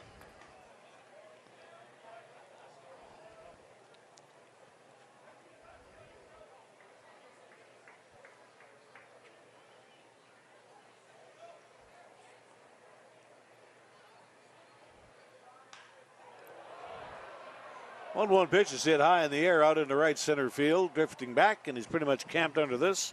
Payton Chrisman to retire the side. Just got under the pitch. Just under it a little too much and end up with a fly to number 9. 1-1-0-1 the line totals here in the home half of the 4th inning. The Giants with a lead of 3, and Andrew Peart, it's all yours. Thank you very much, Al. Standing by here with prospects manager Jordan Blundell. And Jordan, a little surprising first inning from Hunter, but the not surprising part is the way he's been able to really settle in, give your ball club a chance to get back in. How do you like the way that he's rebounded? Yeah, he settled in. He's going to give us an opportunity to come back here. We need to do a little bit more offensively here. Need to put balls in play on the ground. And we saw that, and Bo Gillibo, a great job getting around the bases to score your team's first run. He's really turned on his game lately. What have you seen out of Bo lately? He was away for a little bit with the family thing there, and he came back ready to go. Mentality was a little bit different when he got back, and the game slowed down for him a little bit here. So he's had some success. That's been huge for us. Thanks for this, Jordan. Best of luck the rest of the way. Thanks, Andrew. Al, John, back up to you guys. Out of the 5th inning, Brady Wood will be the leadoff batter. Wood today with a single and a run scored. He drew a walk in the 2nd inning. Hunter Boyd has put up the zeros through 3 straight innings after a 9-batter up 1st inning. He allowed 4 runs. 3 of them were earned runs on 5 hits.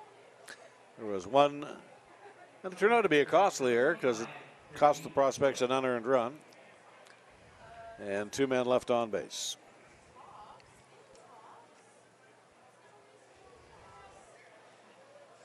Hunter Boyd has really found his groove in that last inning. He's now throwing a total.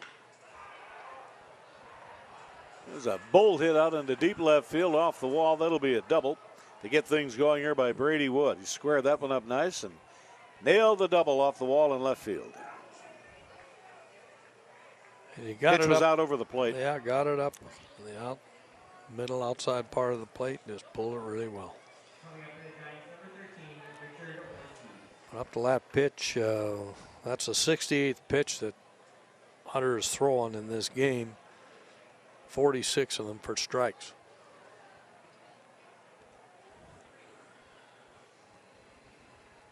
And in scoring position with nobody out here in the top half of the 5th inning. There's the ball that's bounced into right field, a base hit. Great effort on the play by the second baseman, Zach Thomas. Made himself parallel to the ground, dove onto his left to try to grab it, but couldn't do so. Ball is punched into right field. Now here's the thing where, again, part of baseball, ball squibs through, Travis Hunt throws the ball right to Jake McDonald, gets by him, but Hunter Boyd is in the position he has to be to back it up. That way the runner cannot come in and score. Tanner Hess is 0 for 1 tonight with a run batted in. First and third base, nobody out. Here in the top half of the 5th inning. Boyd delivers, throws a strike.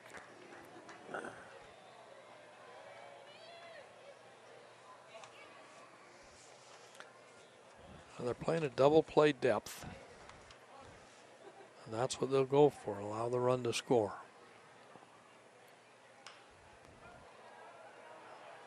Our telecast crew today, our game host is Andrew Peard, John Belmont, our color commentator, Dave Foley on the camera, Alex Testowich with our switching in our replays, Kyle Matz does the graphics, and Rob Zitlau is the big kahuna, the executive producer. 0-2 on Tanner Hess. Double play depth in the middle infield. Maskel is about midway at third. The outfield is straight away, and they're in a little bit. And breaking pitch is lunged for and foul back.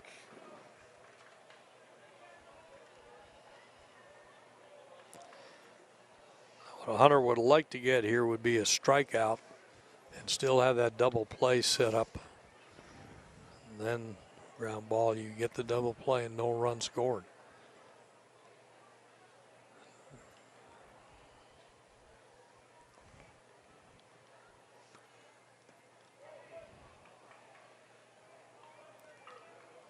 Tomorrow will be an off day. The prospects will motor up to ballpark in Fort McMurray Tuesday morning. A single game on Wednesday back here against the Yorkton Cardinals starting on Thursday.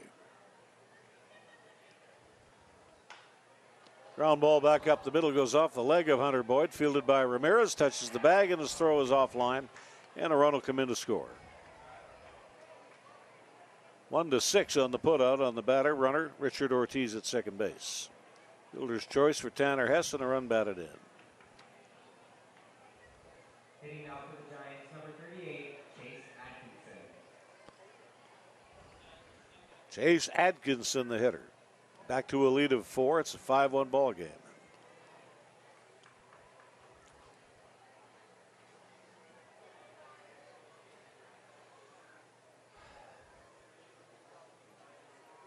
Boyd comes set and delivers. Throws the pitch low, 1 ball and no strikes. 9 hits on the day for the Fort McMurray Giants. 3 hits for the prospects. Here's Boyd's 1-0 pitch. Ground ball back up the middle. Fielded by Thomas. He touches the bag. He throws to first, and that'll do it. Now 4-3 ground ball double play. Very nice play by Thomas. Broke right on the crack of that bat in order to make the play. Bottom half of the 5th coming up as you see that ground ball double play turned by Thomas, the second baseman, on ICU video. Here in the bottom half of the 5th inning, the 8-hole batter will lead things off for the Edmonton Ball Club. It'll be Jake McDonald who reached base on an infield hit his first time through. Tanner Roundy and Pierce Blow-Hoyak. 8-9 and the 1 batters in the Edmonton order, who have scored 1 run here this afternoon on a 3-hit attack.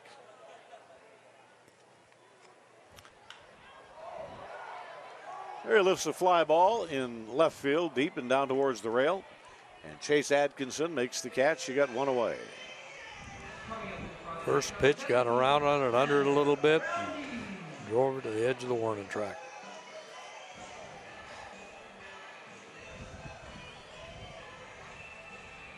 One gone here in the last half of 5. Tanner Roundy will get things going.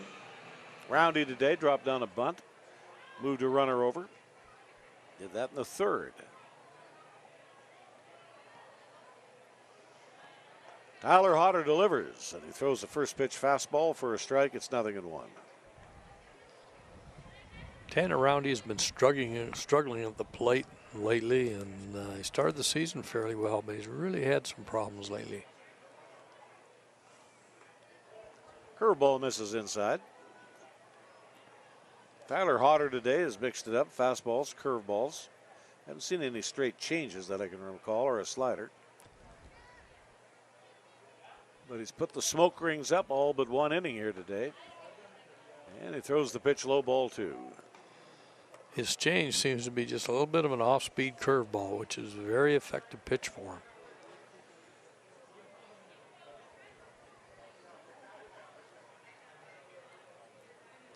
Here's the 2-1 delivery. That's fouled away. Prospects come into play today at 21-24. 3 games off 500. 467 clip. The Giants 21-25. And a 457 winning percentage.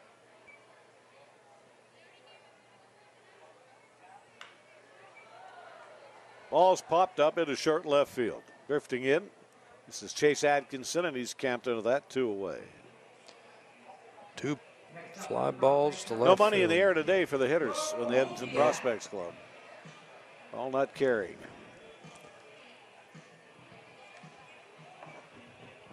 Blahoyek was the first and the second strikeout of 3 in total today for Tyler Hodder.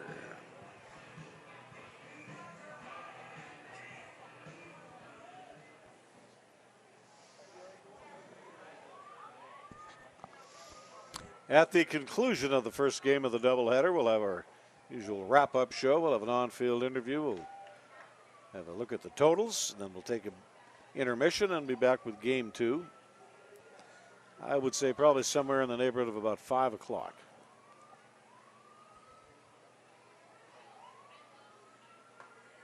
Fastball is upstairs, 2 balls and no strikes.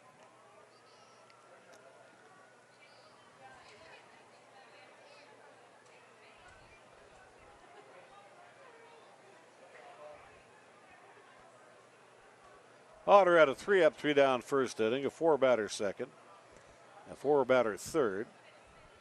5 batters in the 4th inning. He's got 2 out and the base is empty here in the last of 5. Ball's popped up. And no play.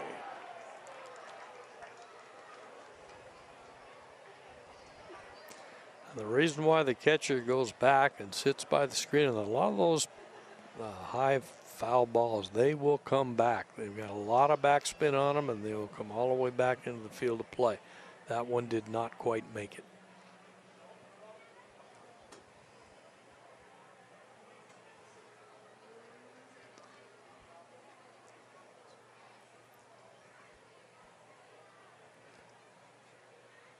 High leg kick from Tyler Hodder, and the pitch going to hit the batsman.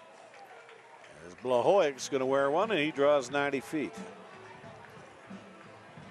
Got him right on the elbow, it looks like. It did, and that's one young man you want to see on the base paths, even with 2 out. He'll make you work. He's got excellent speed. He's going to get out off onto the carpet with his lead.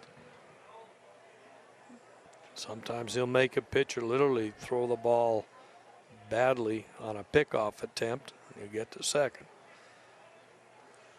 I don't think we've seen him picked off this year, have we, Al? I have no idea. He has widened out a pretty good lead. That's his primary lead. Now, there's the primary lead. Both feet out on the carpet.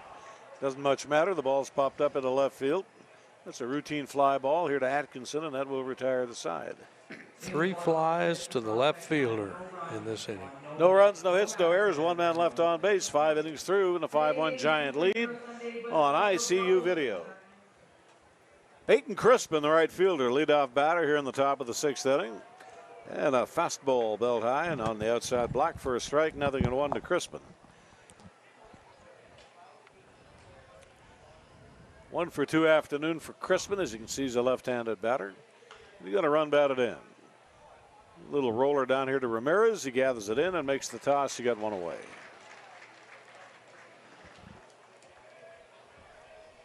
Ball down nice and low on the knees and got that hard ground ball to Ramirez. Over to Barrett. 7th ground ball out in the afternoon for Hunter Boyd. Eric Meyer, the third baseman, the hitter.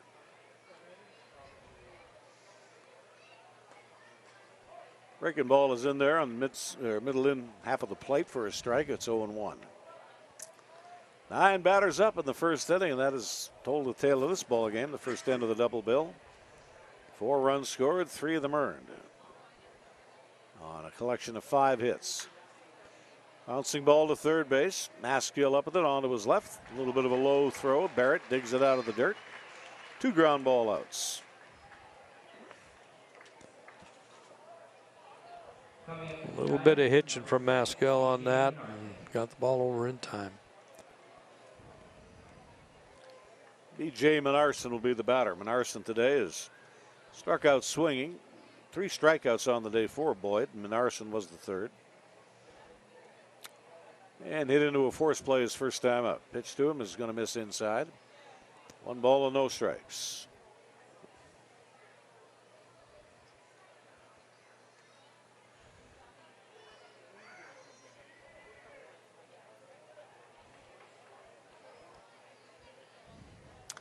Sunday afternoon doubleheaders at one time were pretty much a staple in baseball, in the minor leagues anyway.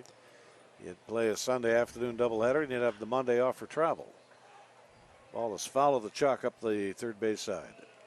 For many years in Division I baseball, Al, Saturday afternoon doubleheaders. That was it. You play Friday night, Saturday doubleheaders. You would never play on Sunday. Today in Div 1, it's Friday, Saturday, Sunday. Yeah. Why wouldn't they play on Sunday? I realize you're college athletes, but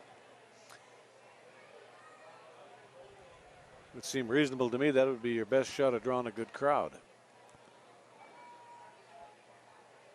Well, the stadiums they have today, they didn't have back then.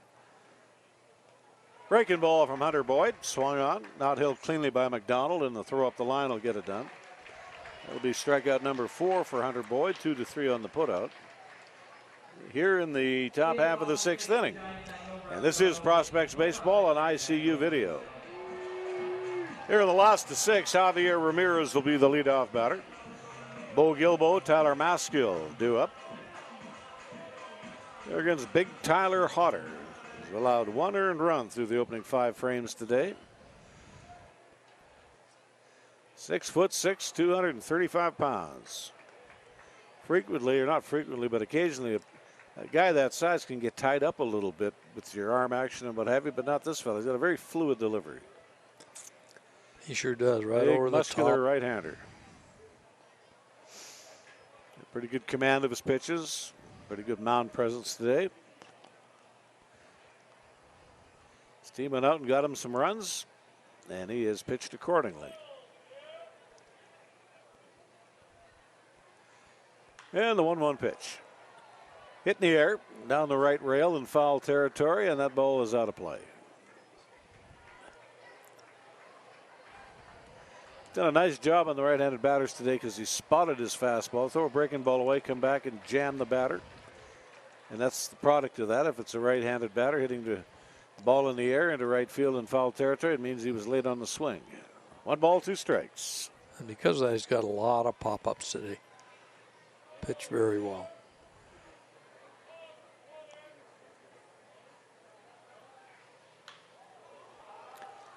There he gets his man again on a pop-up. Short left center field, drifting back to shortstop.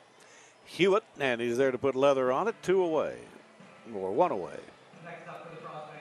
All 3 times at bat for Javier Ramirez, he is hit to the shortstop. 2 ground balls and a pop fly.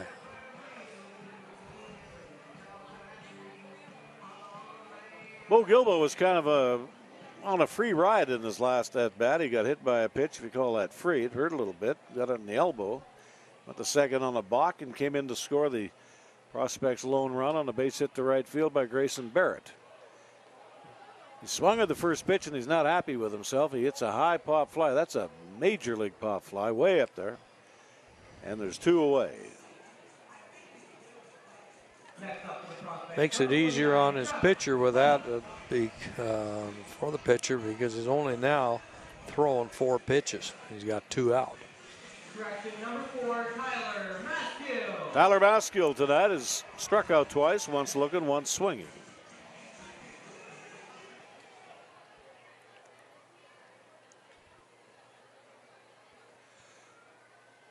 Play the infield back, but 2 away, and the base is empty. The pitch is inside. 1 ball and no strikes.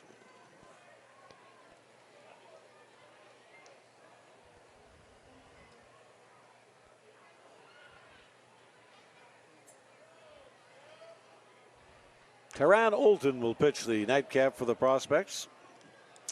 And I haven't seen him throw a game this year that he didn't pitch well. No, he's done well every time we've seen him pitch. And from what we've heard on the road trips, he's pitched well.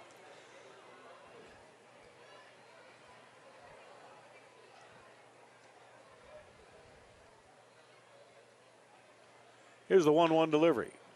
That should do it here in the inning. A ground ball to Meyer. Had a little bit of problems on the transfer from glove to throwing hand. And the Prospects will keep the inning alive. And they've called that an error, so it'll be E5. Number 34, Grayson Barrett. Grayson Barrett will be the batter.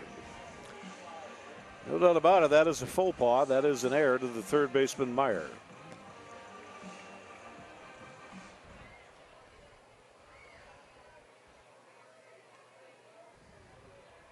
Hodder ready to go. The ball is hit on a line and into right field. They didn't start the runner, but he'll have met at first and second base. He didn't get a real good piece of wood on it either. He muscled that ball out into right field. You can tell by the sound of the swing of the bat. And it was on a little bit on the inside, and he just got enough of it to sneak it through the hole.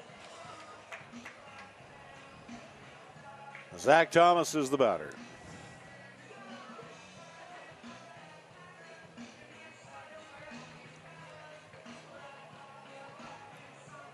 Two fly ball outs to right field this afternoon for Zach Thomas.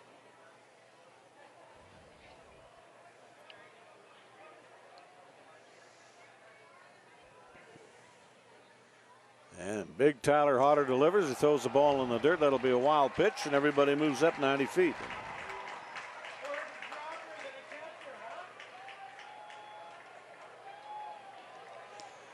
That's a duster. Ball in the dirt. And Ortiz, who's I've seen him this year, has been a pretty good receiver, but wasn't able to hold that pitch. So that'll put two men in scoring position with two away. 1 ball, no strike is the count. And the Giants have dispatched a fresh arm down to the bullpen. Got a right-hander. They're starting to play a little bit of small toss. He's not up on the mound. There's a ball out in the right field, and down on his knees is Payton Chrisman to make the catch. He just stole a base hit and probably 2 runs scored on this great catch. Look at this. Times it, comes down on his knees and makes the grab. Excellent catch, and like you say, Al, he definitely would have saved 2 runs because both guys were breaking on the swing of the bat, and would have been 2 and closed the gap a little bit. Down to the field to play, and Andrew Peard.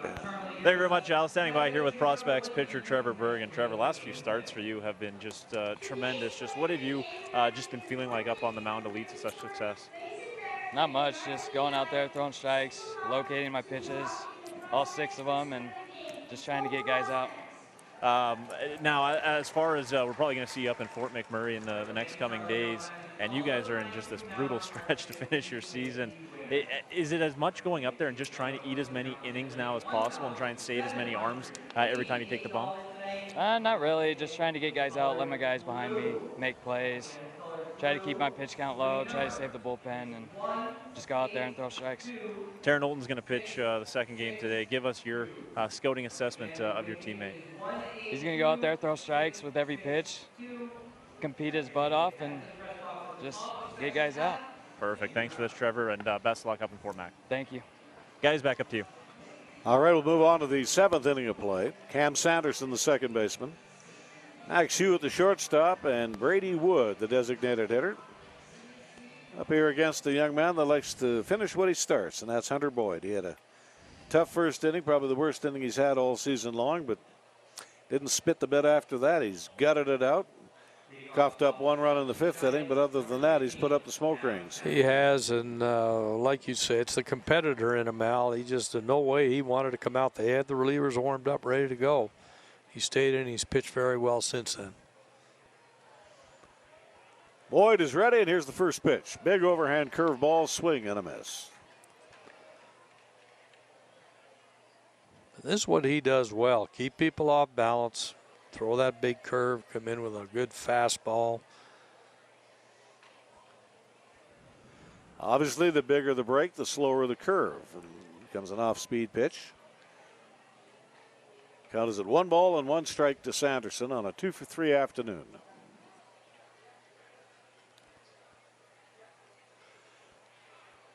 Boyd is ready to go. The pitch inside, ball 2.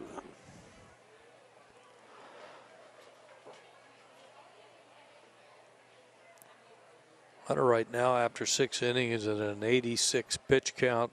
He's throwing 54 strikes out of 86. Or 59 strikes, pardon me.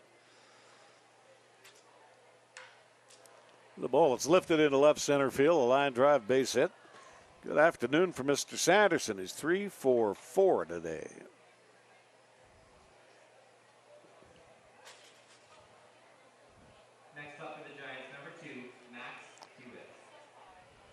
10th hit on the afternoon for the Giants. The leadoff single by Cam Sanderson. Max Hewitt has bounced into a double play. Got a pretty good rip at the pitch in the 4th inning. He lined a bullet to the second baseman, Thomas. Got a base hit between short and third and came around to score in the 1st inning. Ramirez and Thomas, the double play. Cunella shortened up now, play to the double play depth.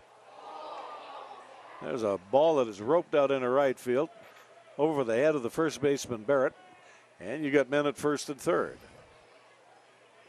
That ball was smoked. It sure was.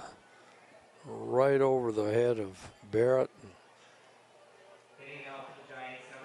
Good jump by the man on first. He was no hesitation, having all right away heading to third base. Brady Woods got a single and a double and 2 runs scored in the afternoon.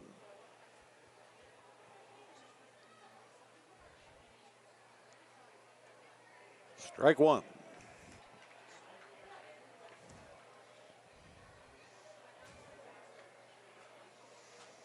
As you get a look at the home plate lounge, the patio area, right directly behind the umpire today. Luxury suites, looks to me like they're all sold out. They're all sold out last night too, so they're going to try to find a ball game for the luxury suite holders to attend to make up for the rain out last night.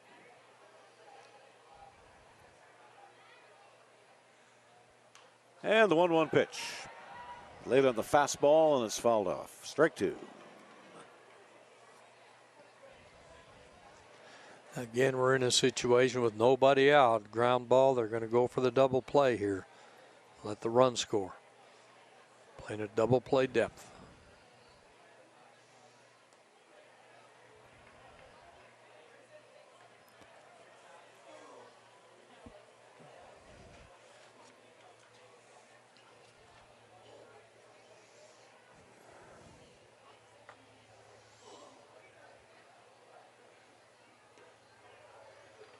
Breaking pitch misses low, 3 balls and 2 strikes.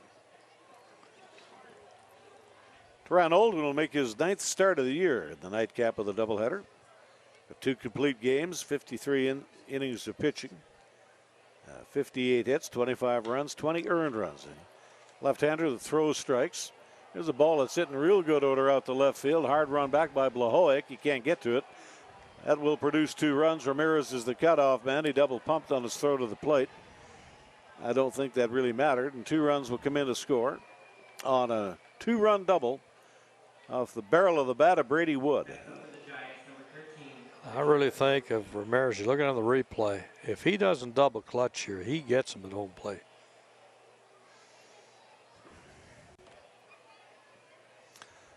Two-run double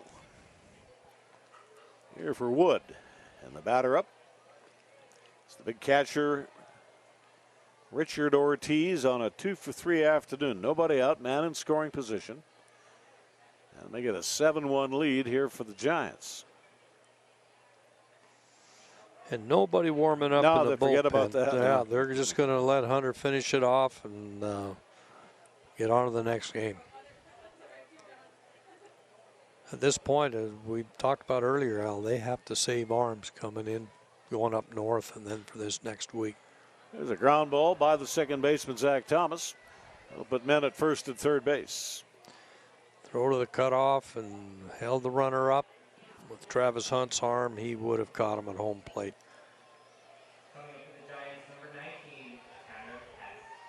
And Tanner Hess will be the batter, the 5th hitter up here in the inning. First end of the doubleheader.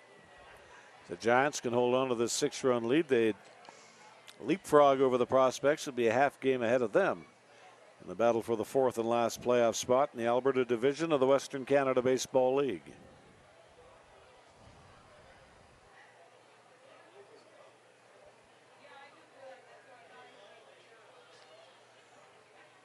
Fastball misses high, 1 ball and no strikes.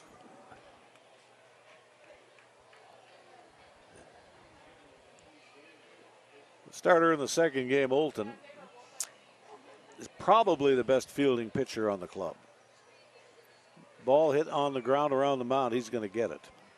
As this pitch is fouled away, we go to a ball and a strike. He's very good, isn't he? And it doesn't matter where it is. He goes, gets it, and he knows where first base is. He just turns and fires. There's no hesitation with him.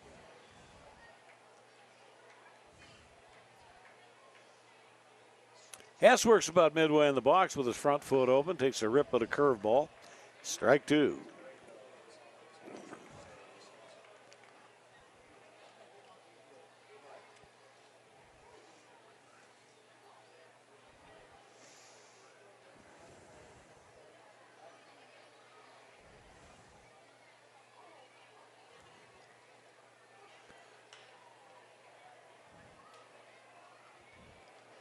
Tuesday and Wednesday, the prospects and the Giants renew hostilities on Thursday, Friday, and Saturday, a matinee game. It's the Yorkton Cardinals in town.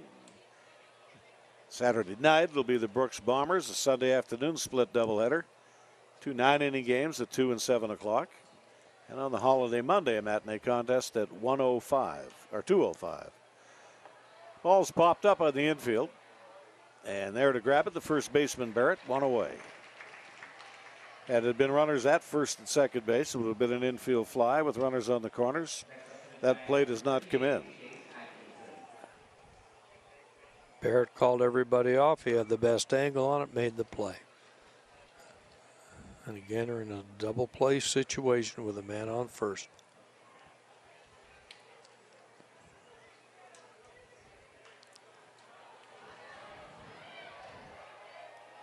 I would think we're in the 3,000 range, maybe a little bit better this afternoon, as you see a lot of people down that left field line.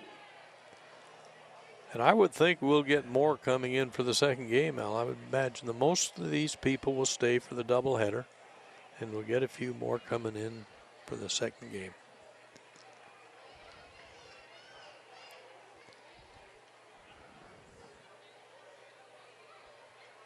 We do have a reliever working down in the bullpen now. Zach Harrington looks like getting loose.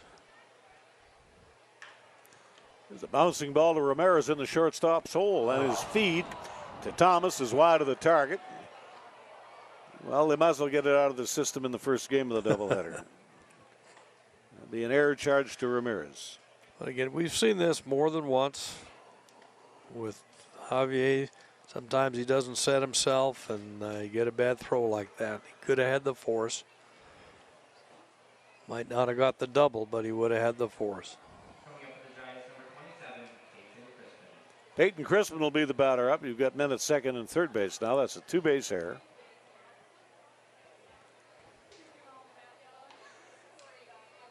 Just really didn't get his feet set properly. He did. He was still moving away and just turned, and you end up either over-rotating or you don't rotate enough. In that case, he didn't rotate enough.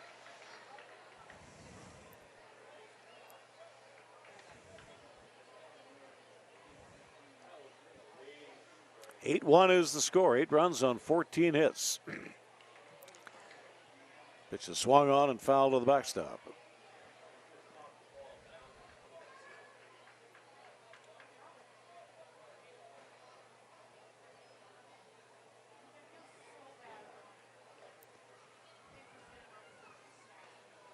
There, Payton Chrisman takes a rip at a curveball, and he missed that one by about a foot. No, sir. Well, that was a good pitch. Eric Meyer, the batter up here in the top half of the seventh inning. Hunter Boyd is 1 out away from completing this half inning. Pitching here out of the windup with men at second and third base. And we set it at a 1-ball, no strike count.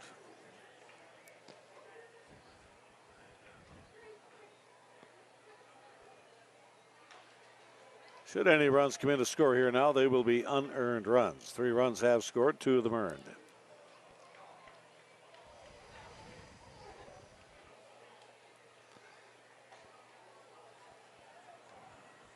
The big thing here that we have not seen from Hunter Boyd all year is the 14 hits that he's given up. Just has not been sharp. There's a good breaking ball.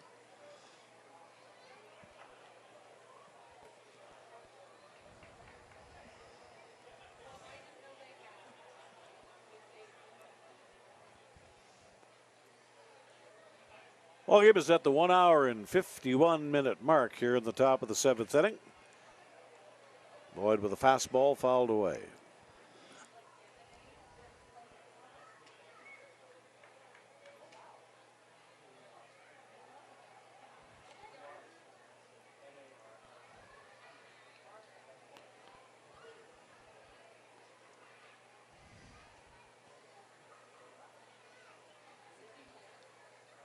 Wound up with a 0-2 pitch. He came inside with a fastball up in the wheelhouse.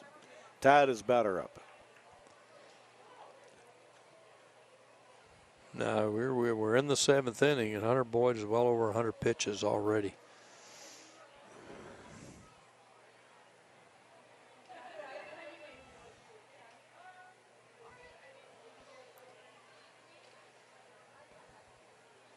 Meyer is the 8th batter to the plate here in the 7th.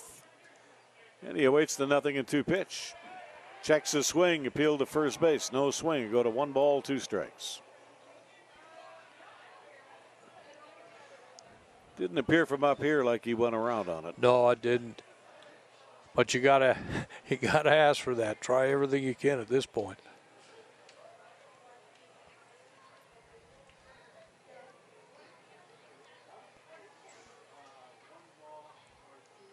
Breaking pitch will get it done. Nice soft curveball thrown by Hunter Boyd. He finishes strong and records his 5th strikeout here on Eric Meyer.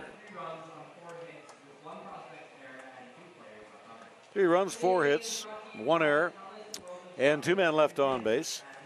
3 runs scored, 2 of them earned, and we'll go to the bottom half of the 7th inning on ICU video. Jake Mcdonald, the leadoff batter here in the last half of the 7th inning. And Big Ty Hodder throws a belt-high fastball, strike 1 to McDonald. Tanner Roundy and Pierce Blahoyek are the batters. As the prospects have got a long way to climb back up this ladder, down 7 runs. And Ty Hodder has been stingy, to say the least, today. He certainly has. He's pitched very well, keeping the batters off balance.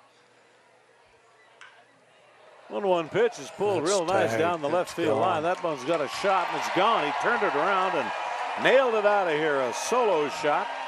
Gives the fans a little something to cheer for. A big fly ball off the bat of Jake McDonald. That's the way to start it off, right there.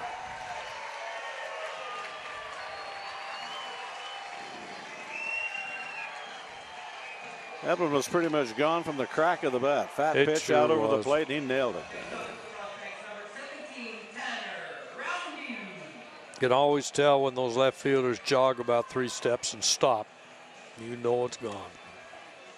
3rd home run of the year for Jake McDonald as he happily makes 4 left turns. And the prospects play to run and make it an 8-2 score. And there's a fastball upstairs, 1 ball and no strikes to Roundy. 0 for 1 today with a sacrifice bunt.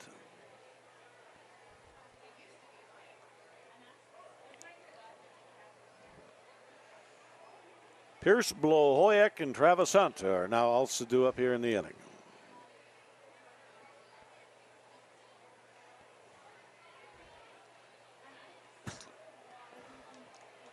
Misses inside. One thing we have with Tanner Roundy here, if he gets on base, he's got excellent speed. Blahoyek behind him got excellent speed. Just under 3,000 today, 2,978 in the ballpark.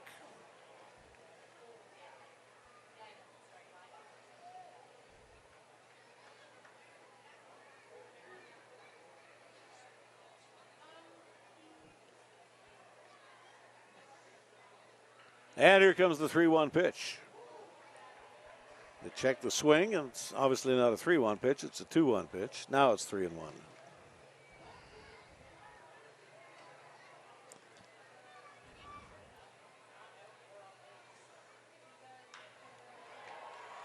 Fly ball hit out into right center field, and that'll be caught on the fly by B.J. Marneeson, the center fielder.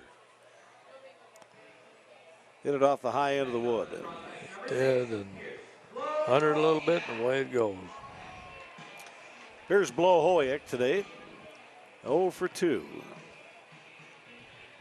2 strikeouts and then a hit on the elbow out on first base.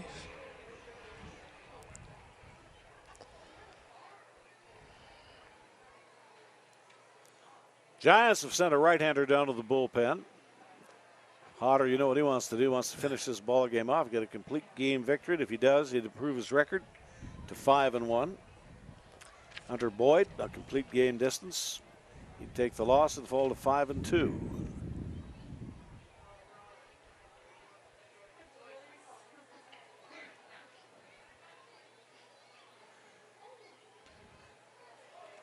Curveball catches the outside corner.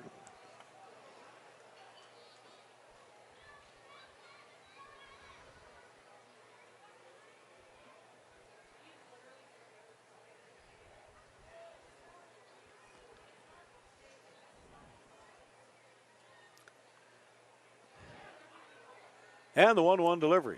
It's a breaking pitch. He just got a piece of it, fouled it straight back. 1 ball, 2 strikes. Got enough of it. Keep it going.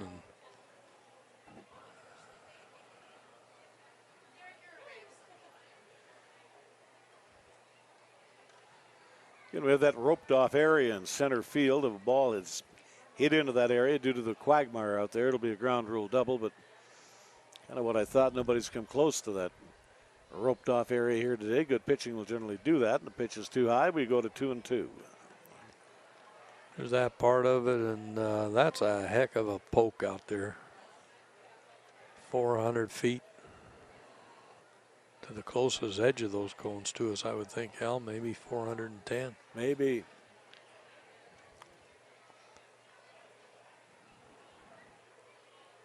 And here's the 2-2 pitch. Got under it, lifts the fly ball. He hits it deep right to the lip of the warning track, and on the run back is Chase Atkinson. Can't get to it. And pulling on into third base with a triple is Pierce Blahowick. He tagged that ball really well. And the left fielder slips in that sludge out there in the warning track. You just see him to get there, just couldn't hold on to it. Good hit.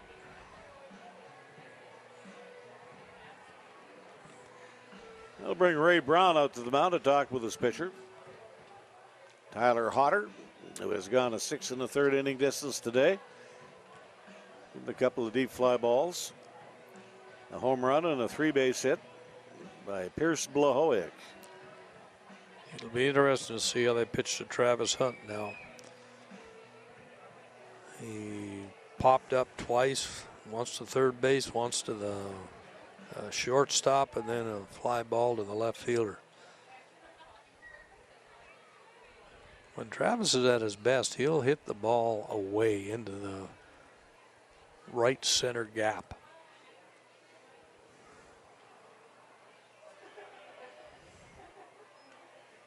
One ball and no strikes to Travis Hunt. Has popped up today. Done that twice, once to third, once to the shortstop, and hit a fly ball out to left field.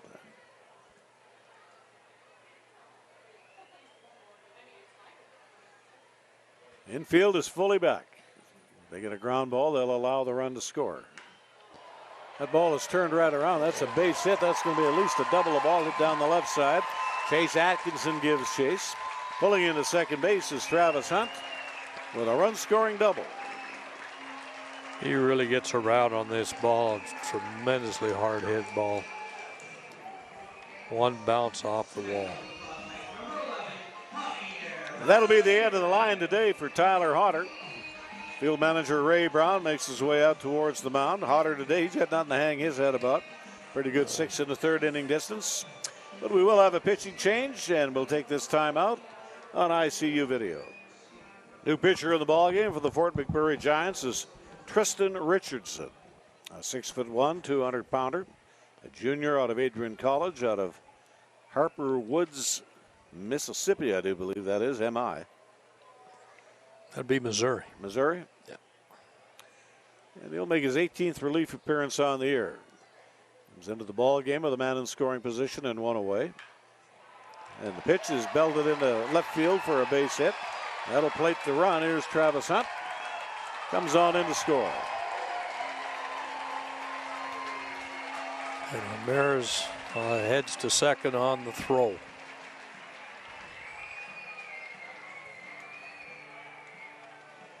up for the prospect, number 52, Bo Gilbo.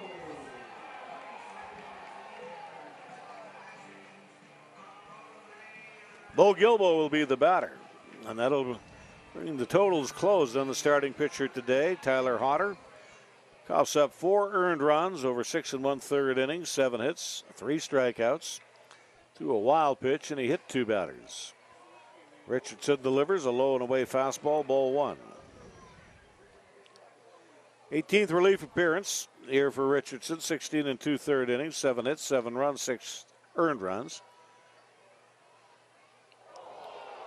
15 base on balls and 12 strikeouts. There's a wild pitch up over the shoulders of Bo Gilbo, batting in the left-hand side of the batter's box. That gets Ramirez to third base.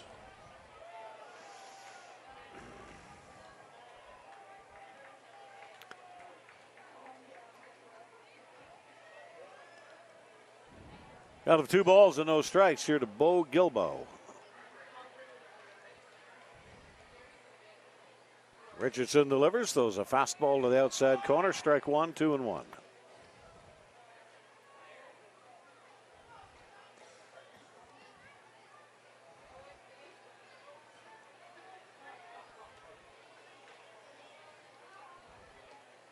And here's the 2-1 toss, low and away. Catcher, that is Richard Ortiz, came out of his crouch with his right arm cocked. He didn't like the lead Ramirez had at third base. But the third baseman playing back, he had nowhere to throw it to. And a little bit of rain coming down here at the park. That's outside, ball 4. And Tyler Maskel will be the batter. That was nowhere close to the strike zone. Good concentration by Bo Gilbo on that entire bat. Looks like we'll have a pinch runner coming into first base. Looks like Katsu Takahashi coming in to run.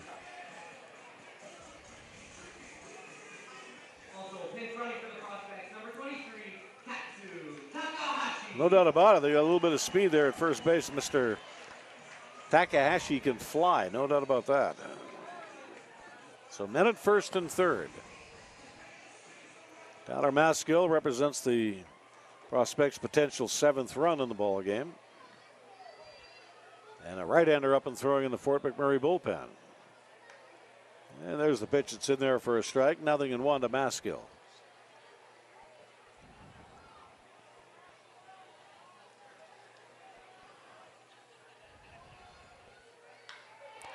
Fly ball to left field. That should be a catchable ball, drifting back, and it is a catchable ball. Atkinson makes the catch. The throw to the cutoff man, Hewitt. He does not relay the ball home. Sacrifice fly.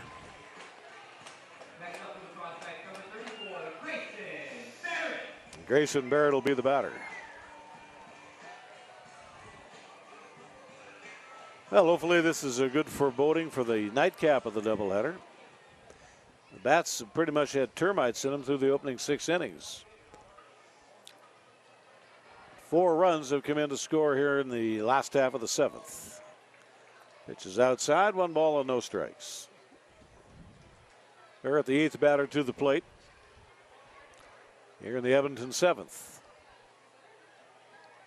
High and outside, ball 2.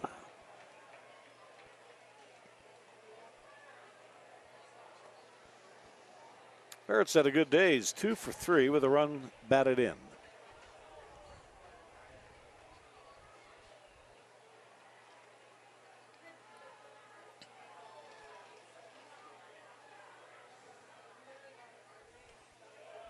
Fastball high, ball 3. Richardson's had some pretty decent numbers on the year out of the relief pen, but he is struggling out there right now. He's got a year-long earned run average of 3.24. Now Barrett has hit for power this year. He got a number of doubles, if I remember right. And here's the 3-0 delivery. He went with a breaking pitch for a strike.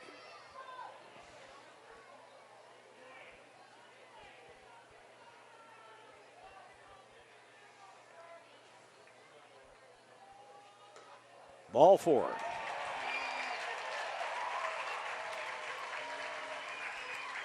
Another good at bat. So Zach Thomas will be the batter. That's going to do it here today for Tristan Richardson. He gets a short afternoon's work, faces 4 batters, just didn't have real good command of his pitches. Ray Brown comes out to get the ball, and we'll take a break. This is Prospects Baseball on ICU Video. Here's the new pitcher in the ball game for the Fort McMurray Giants, Nick Cardinal. A 6'2", 220-pound junior out of Fresno State. Looks like we're having a pinch hitter. Looks like Jake Gary going to come up to the plate, Al. This will be the 3rd relief appearance for Nick Cardinal. He's normally a starter. He started 6 ball games, 43 2/3 innings, 57 hits, 21 runs, 20 earned, 12 walks, 27 strikeouts, 2 wins, 5 losses, and a 4.12 earned run average.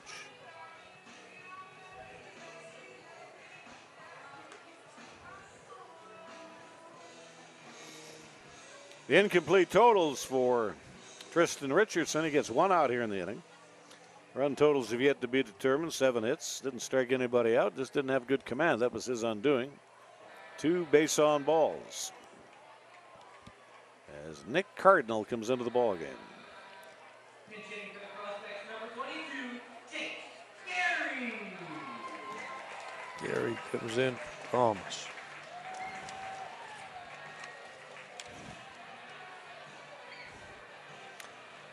Jake Gary sporting a .311 batting average. 4 home runs, 28 runs batted in.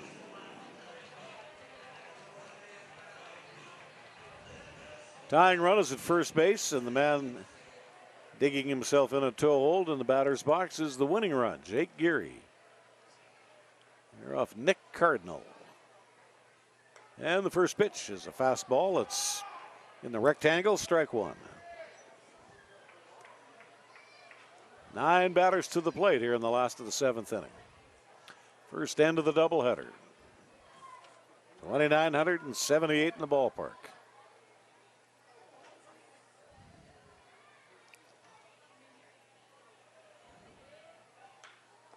And the pitch.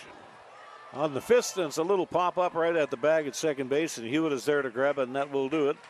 Prospects make it interesting here in the 7th inning, but they come up a little shy. Send 9 batters to the plate, and they score 4 runs. They're all earned runs, 4 hits, no errors, and 3 men left on base. As the Fort McMurray Giants win the first end of the doubleheader, they improve to 22 and 25. The Prospects will fall to 21 victories and 25 losses. And you see a happy crew of campers being the Fort McMurray Giants. And now, as we get ready for that second game, it'll be interesting because the Prospects are now down by a half a game, of course, a game in hand. But this second game could put them up a game. They're up a half a game heading into Fort McMurray. 2-hour and 15-minute ball game, the opening end of the double bill. 8 runs, 13 hits, 1 error, and 6 left aboard for the Giants. 5 runs on 8 hits, 2 errors, and 9 left aboard for the Prospects. The winning pitcher is Ty Hodder, goes to 5-1. He works a 6 1/3 inning distance, 4 earned runs on 7 hits, 3 strikeouts, a balk, and a wild pitch. And Nick Cardinal comes in, and he records the save here in the opening end of the doubleheader. As the Prospects do make it kind of interesting here in the last half of the 7th inning. Andrew, take it away. Thank you very much, Al. Here with today's winning pitcher, Tyler Hodder of the Fort McMurray Giants. And Tyler, just first off, take me through your day. 6 1/3 innings, your now 5th win of the season. Looked like you were just dealing up there. Well, I go out there and I give the guys behind me the best chance. I can throw a lot of strikes. I try to throw pitches that are hittable and hopefully not too hittable that they'll put it out of the park. that, and the boys are behind me making great plays. A couple good catches in the outfield. Well job all around to get the win here today. Local Fort McMurray guy. I know what a great sports town Fort McMurray is. To be playing for the Giants now in your 3rd season up there, what's that experience been like? It's always nice going home in the summer, get to see the family and friends, and it's even more special seeing them in the stands cheering me on. I got a little nephew that comes out to every game, so it's always a good mood changer seeing him running around, yelling out uncle, stuff like that. It's always nice playing for the hometown. I love how Fort McMurray picked up a team, so I have somewhere to play in the summer. And now you guys have a half-game lead over the Edmonton Prospects for that final playoff spot, looking to get the Giants into the postseason for the first time since they've come into the WCBL. How exciting is this final week of the season going to be for you guys? It's pretty exciting. This is a huge series where we pretty much a must sweep if we want to sit pretty for the upcoming playoff spot. But like I was telling the fellas who are out of town here, like Fort Mac is a playoff town. Yeah, we're not getting a lot of fans yet. It's just like the hockey team up there. Wait till we make playoffs, it'll be full. Thanks for this, Tyler, and best of luck the rest of the season. Have a great day, guys. Thank you. Guys, back up to you. Okay, again, 5-8, 2-9. The Prospects totals 8-13, 1-6. Well, the Fort McMurray Giants, a save to Nick Cardinal is first. The winning pitcher is Tyler Hodder. He went a 6 in the 3rd inning distance, 4 earned runs on 7 hits. He'll go to 5-1. Hunter Boyd went the distance in a losing cause. He falls to 5-2. 8 runs, 6 of them earned, 13 hits, 5 strikeouts, 1 base on ball. 2-hour and 15-minute ball game, 2,978 in the seats to watch it, and that is the first subpar performance from Hunter Boyd I've seen this year. It is, and now it's up to Taryn Olton to come back in the second half of this twin bill and get things rolling and get them back on top. All right, we'll take a little pause for the cause, and we'll return with the second end of the twin bill today, right around 5 o'clock. So pull up a stool, knock the roof off a cold one, enjoy your Sunday afternoon. Back with a whole lot more baseball in about a half hour.